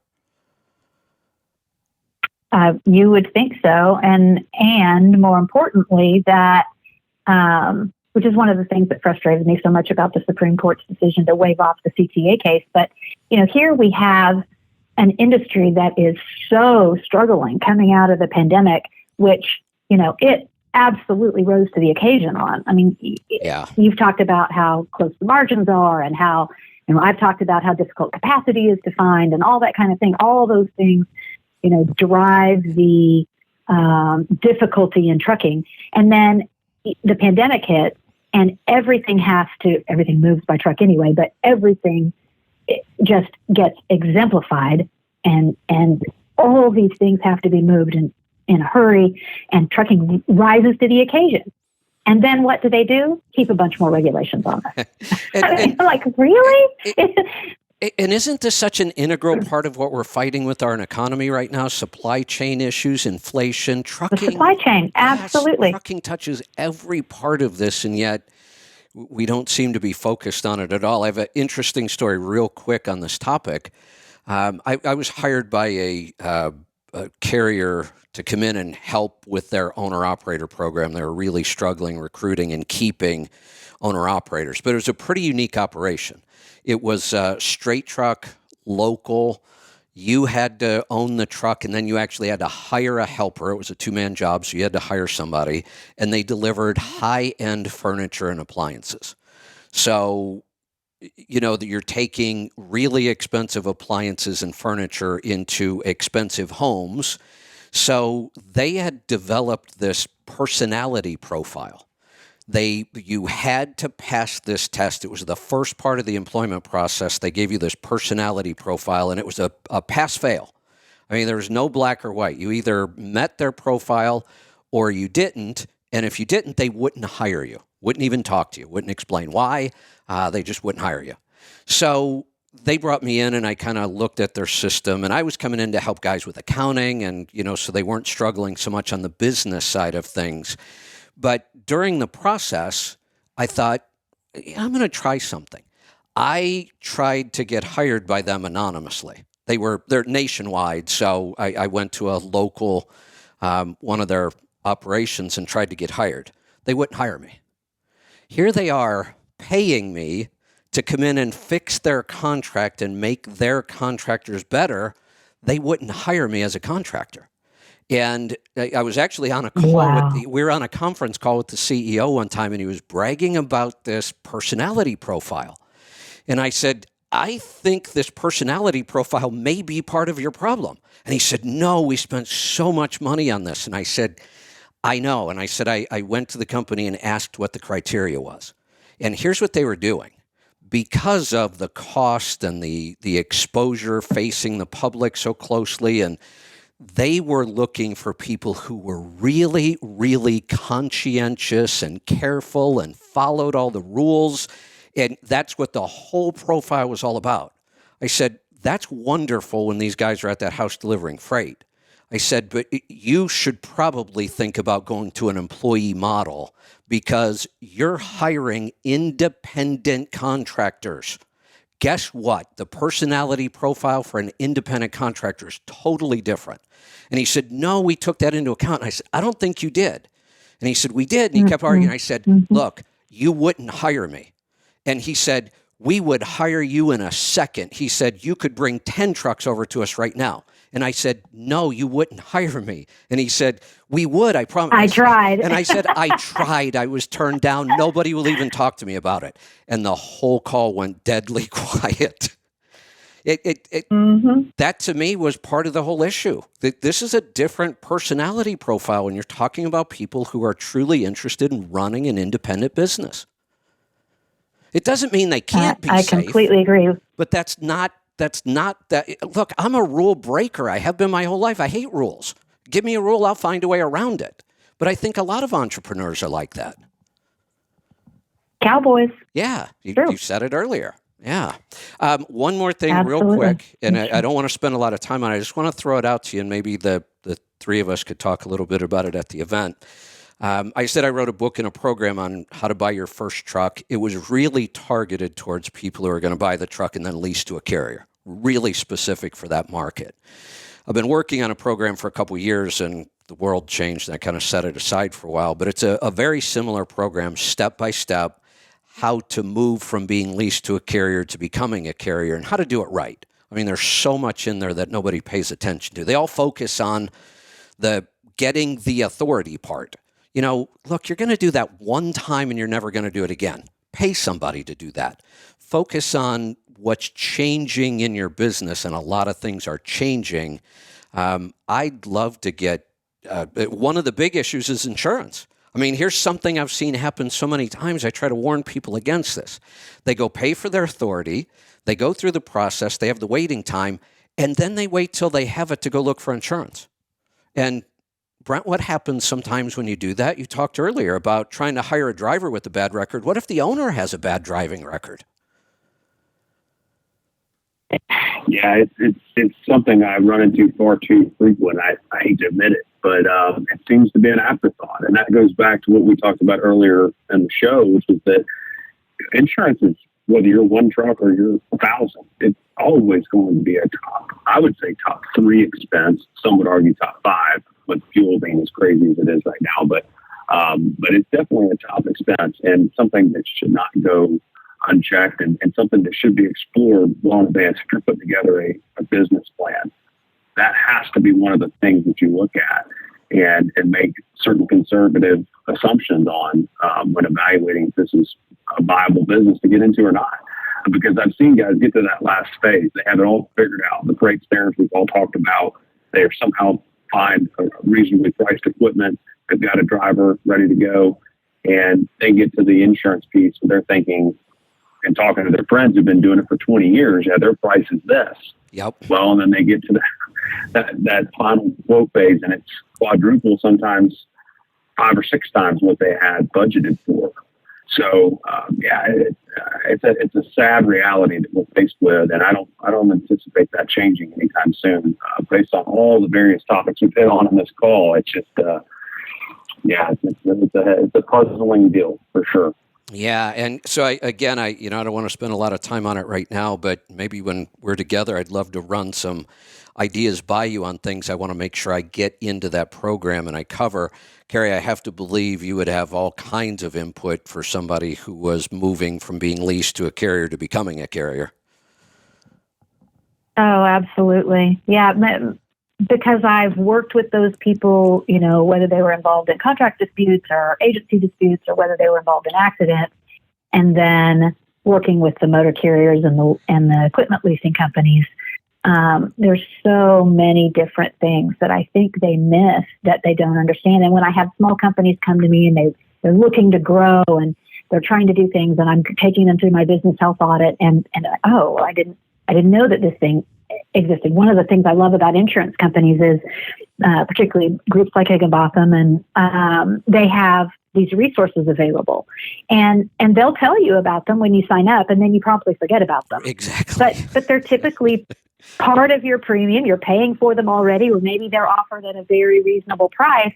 But you forget that those resources are available. And so I'm always looking for ways to say, listen, here are the things you need to do, and here are some resources. You don't need me at my rate to do that for you. You can get that at a cheaper place here. Let me do what I'm really good at and you can't get any place else. But, just getting the resources, having the research, knowing who provides those at a reasonable price. And then, I say this a lot and I'll say this in my presentation. Think from the end to get to the beginning. Don't start where you are thinking about what you're doing right now. Think about where you want to be a year or 2 or 5 from now and think through, talk to people who've been there.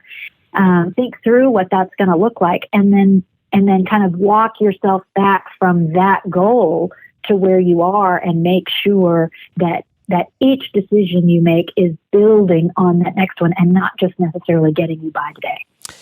Well, Carrie, you just touched on another one of the 7 habits, happens to be number 2, begin with the end in mind.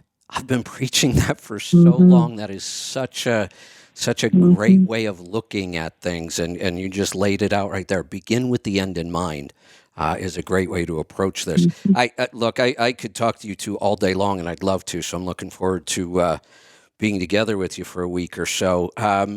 Just real quick, if we could, Brent, go over the details of the conference itself, and when and where and cost and what people could expect, and we'll go from there.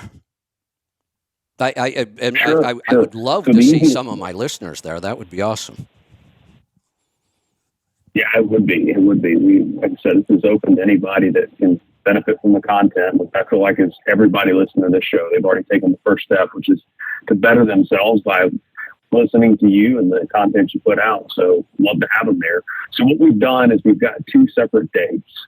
There's a website. It's refueltruckingconference.com. So it's literally the word refueltruckingconference.com. If you go there, it's going to have a place where you can register for the event in Memphis or in Nashville.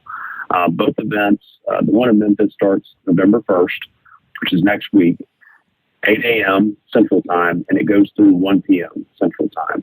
That is going to be at the Holiday Inn, University of Memphis. You have an opportunity to get a discounted room through a reservation link that we have if you choose to do that. If you're coming in early the night before. Same as in Nashville. That's going to be on November the 3rd. That also goes from 8 a.m. Central to 1 p.m. Central.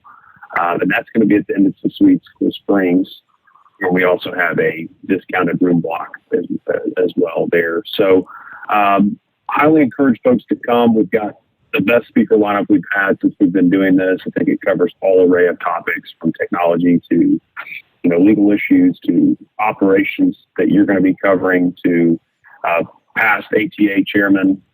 So lots going on here, lots to networking opportunities from larger fleets that will be in attendance. So anybody that has questions can feel free to go to that website I had mentioned earlier, refueltruckingconference.com, and they'll give you all the details. Fantastic. All right, Brett or Carrie, anything you guys want to wrap up with? Go ahead, Carrie. I'm just really excited to talk more about what you do and what you offer, and learn more about the perspectives from the owner-operators, because they're what pushed this business forward. We couldn't do what we do without them. So looking forward to that. And thanks to Brent for inviting me to participate in this event and continue to help this industry we love. Fantastic. Thank you both. Yes, really looking forward to it. So thank both of you today for taking time out of your day and joining us and giving a preview. Like I said, I could go on all day with you two, but I know you've got to get back to your day. So I'll look forward to seeing both of you next week. Thanks again, and we'll talk to you real soon. All right, we are going to open up the phone lines right now. It's a free-for-all. Anything goes. You can talk about insurance. You can talk about the conference. You can talk about whatever you want, but we'll open up the phone lines. We don't have any calls on the line right now. We really didn't mention calls, but we are going to do them, so we are ready. Let me see what I've missed. We did post the link to register. I'm sure Well, I'll check. I know it's on truckingtribe.com. Did we put it on Healthy Tribe and Facebook too? Probably. So you should be able to find the link to register for us. It is free, by the way. The conference itself doesn't cost anything, and you're even going to get fed. So I'd love to see some of my listeners there. I would say anybody interested in being an owner-operator or already is an owner-operator, if you are thinking about getting your own authority or have your own authority, this would be an awesome conference to attend. Don't look at it as just an insurance conference. It's an insurance company putting it on, but they are really going to be covering a lot of events. I was shocked that, or a lot of topics, I mean. I was shocked to get invited to be the keynote here because if I had to pick one area that I know the least about in trucking, it might be compliance would be number one, insurance would be number two. So going to an event like this, I'll learn more, but I was a little surprised that I was invited, but it's because they really do want to touch on all of these topics, and they have some great speakers there as well. So get signed up if you're going to be anywhere near that area. I think we're doing Memphis first. It's all on the post. You'll see it there. I try not to worry about details till we get closer. We'll be in Memphis first for a couple days, and then we'll head over to Nashville, and we'll finish up over there. So you have two opportunities. I'd love to see some people there. That'd be awesome.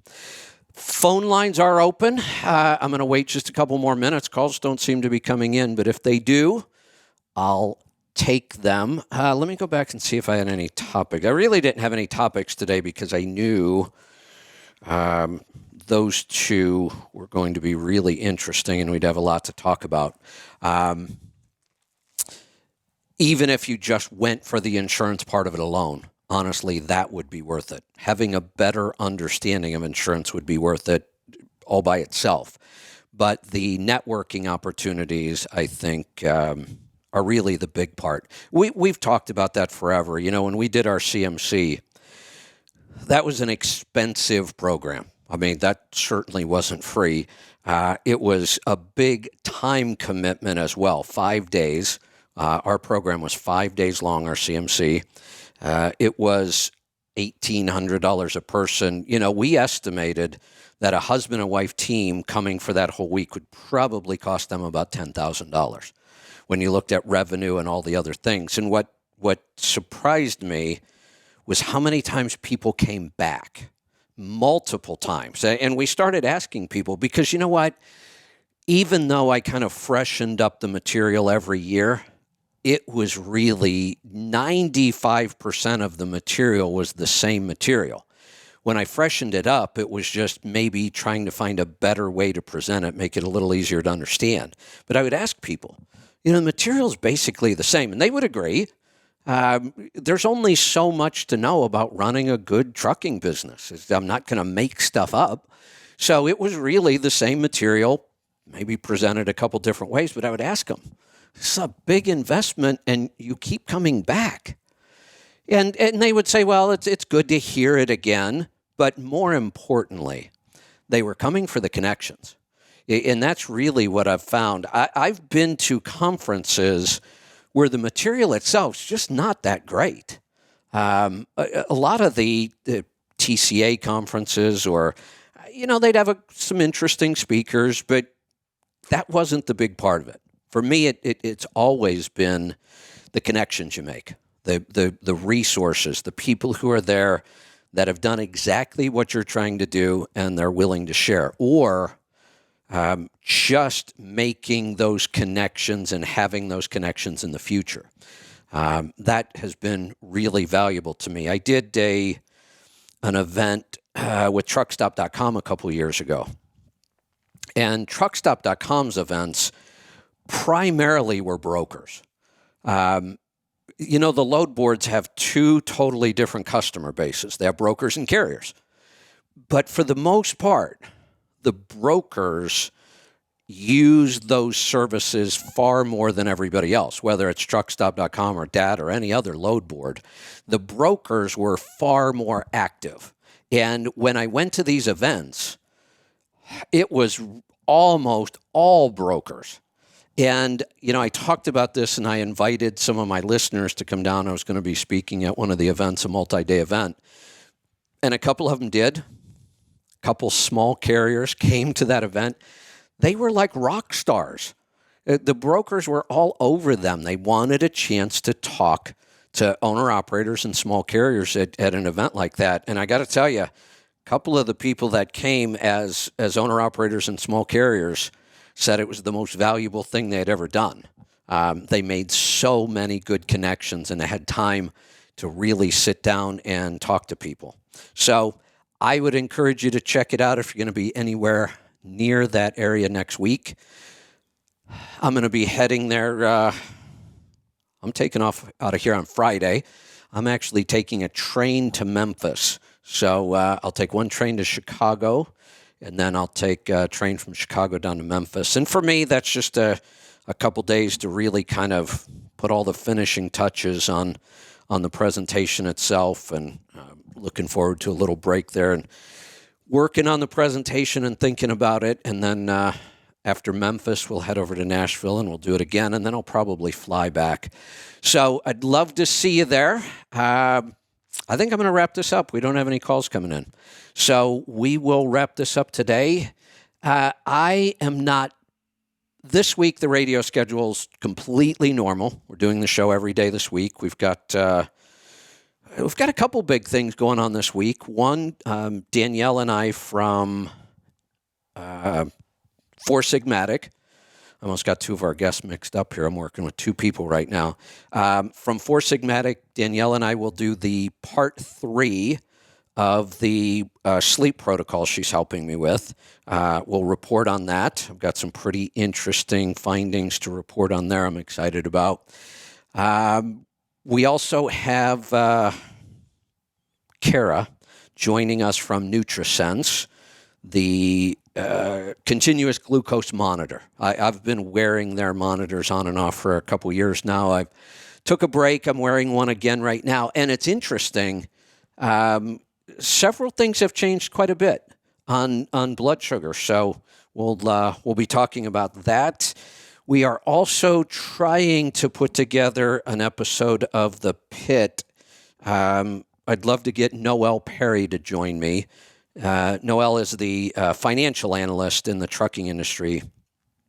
We've been working with Noel for years, just a excellent analysis on where the trucking industry is headed, where the economy is heading, and more important, where the trucking industry is headed. So let's see what else we have going on this week. All kinds of stuff. All the regular shows, the Power Hour tomorrow, Destination Health on Wednesday. So stay tuned for that. The week after, the radio schedule might get a little weird. I haven't sit down and tried to figure it all out yet because some of those days I will be in the event. So I will not be able to do the show a couple days next week. We are trying to set things up so that there is a show every day.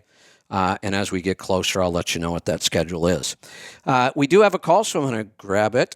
Let's go to North Carolina. Mike, welcome to the program.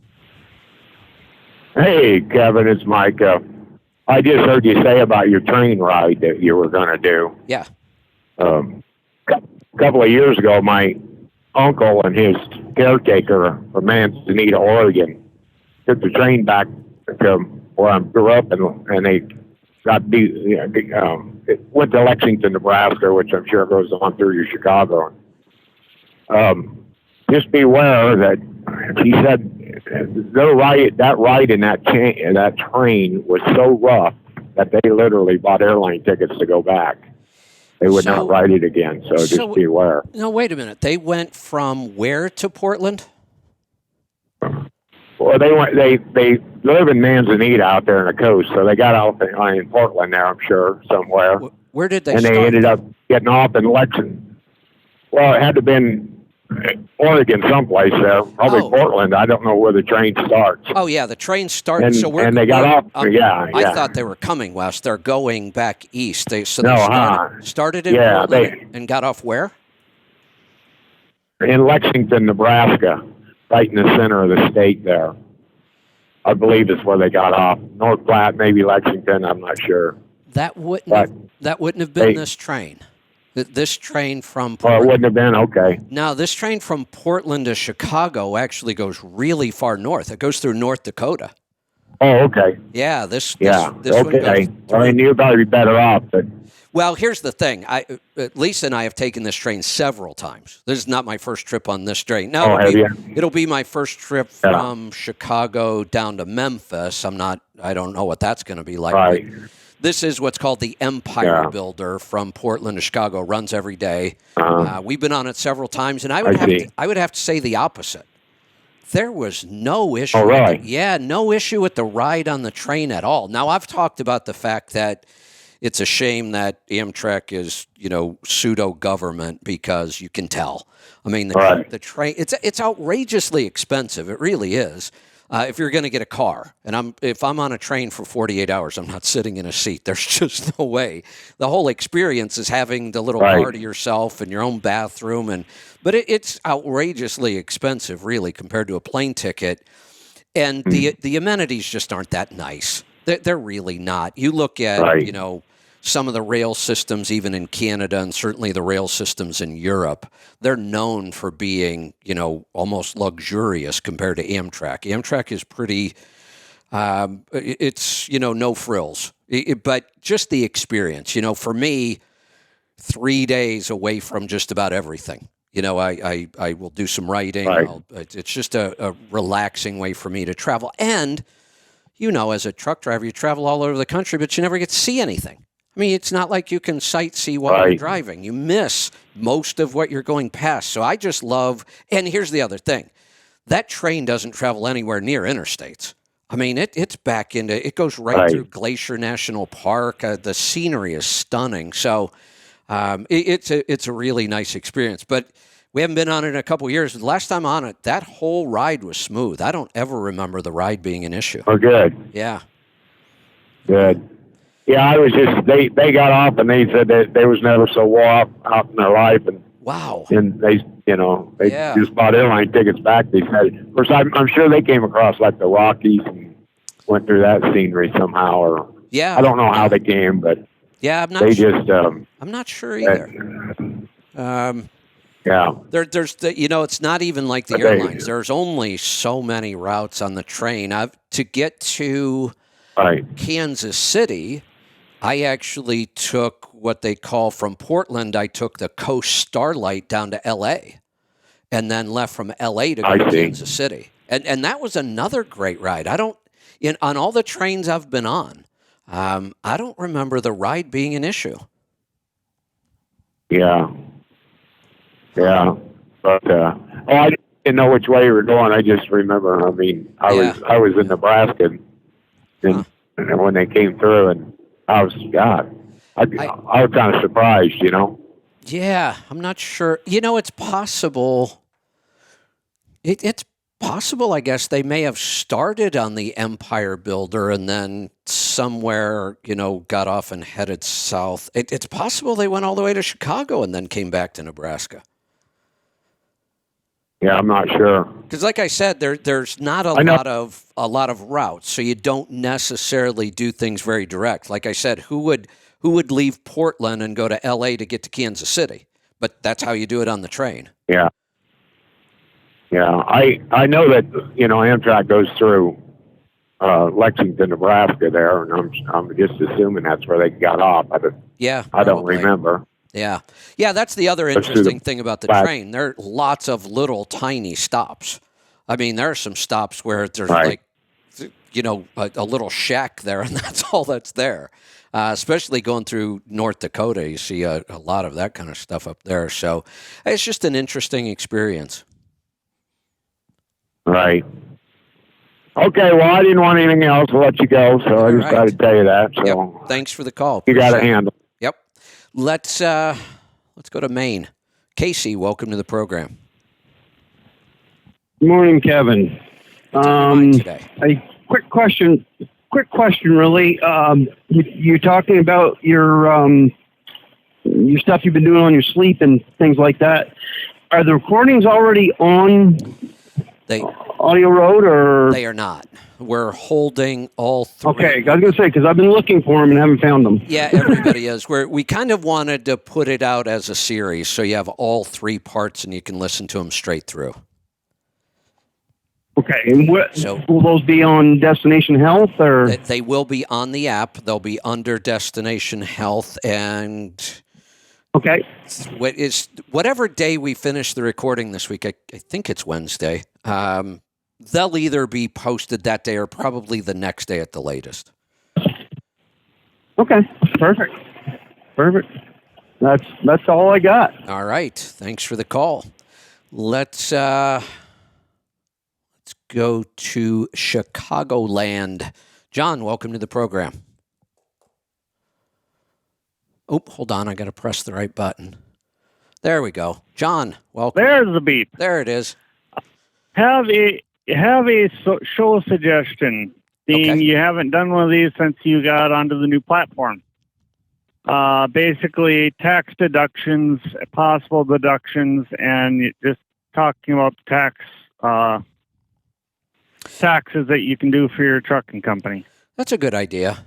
That's a really good idea for a show. Yeah. I think we would do that the same way we just did the health show on sleep. I think I used to be able to do tax shows entirely by myself, and that's just not the case anymore. With everything we've got going on, Yeah.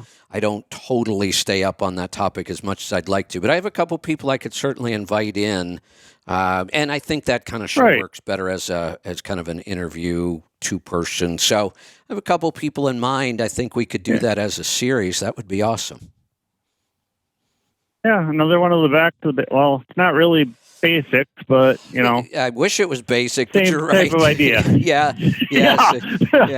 Nothing basic about 600,000 pages of tax code, but you're right. We can at least try to simplify it as much as possible.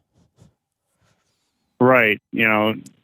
Go through the whole having your kids as employees and what you're able to write off and what you're not. It'd be a huge help for a lot of us out here. So Yeah, I think that's a great idea. thank you very much for your time. And we could talk about the S-Corp issue and should you be an S-Corp or not. Thinking it through with everything that's going on, Congress is about ready to change, I hope. Probably schedule something like that for January. Early enough. Yeah. Maybe we'll do part 1 in December, and we'll cover all the issues people need to be aware of before the year ends. There are certain things you should be doing for taxes. Everybody thinks of tax time in April, but really, if you're in business, tax time is all the time, but the end of the year. At least December, you should start looking at things. Just off the top of my head, one of the big topics I would push in December is there's 2 big benefits to it. In December, I would be pre-buying everything I could pre-buy. One, we're still running 8% inflation every month. That means anything I don't buy this month is going to be more expensive next month. So the more I pre-buy, that's a good place people want to know where to invest your money. Invest your money in pre-buying right now. It's an 8% return. So that's one advantage to pre-buying in December. But the other advantage is everything we buy in December lowers our tax bill in April. If we buy it in January, it doesn't lower our tax bill for 15 months. So, I think the way we should schedule that is part 1 in December to tell people how to close out the year. And then we could do another part or 2. There's so much we could cover in January. I think that'd be awesome. Yeah. I even look at getting part 1 end of November, beginning of December, so they have time to react to get the stuff purchased before the end of the year. Not a bad idea. I think we'll put that on the list. All right. Thank you very much for your time, and looking forward to hearing it. All right. So You're have a good welcome. day. Thanks for the call. All right. It looks like we are going to wrap this up. We will see you back here tomorrow for the Power Hour. Be safe, be profitable, be fit and healthy. Always do the hard work and master the journey.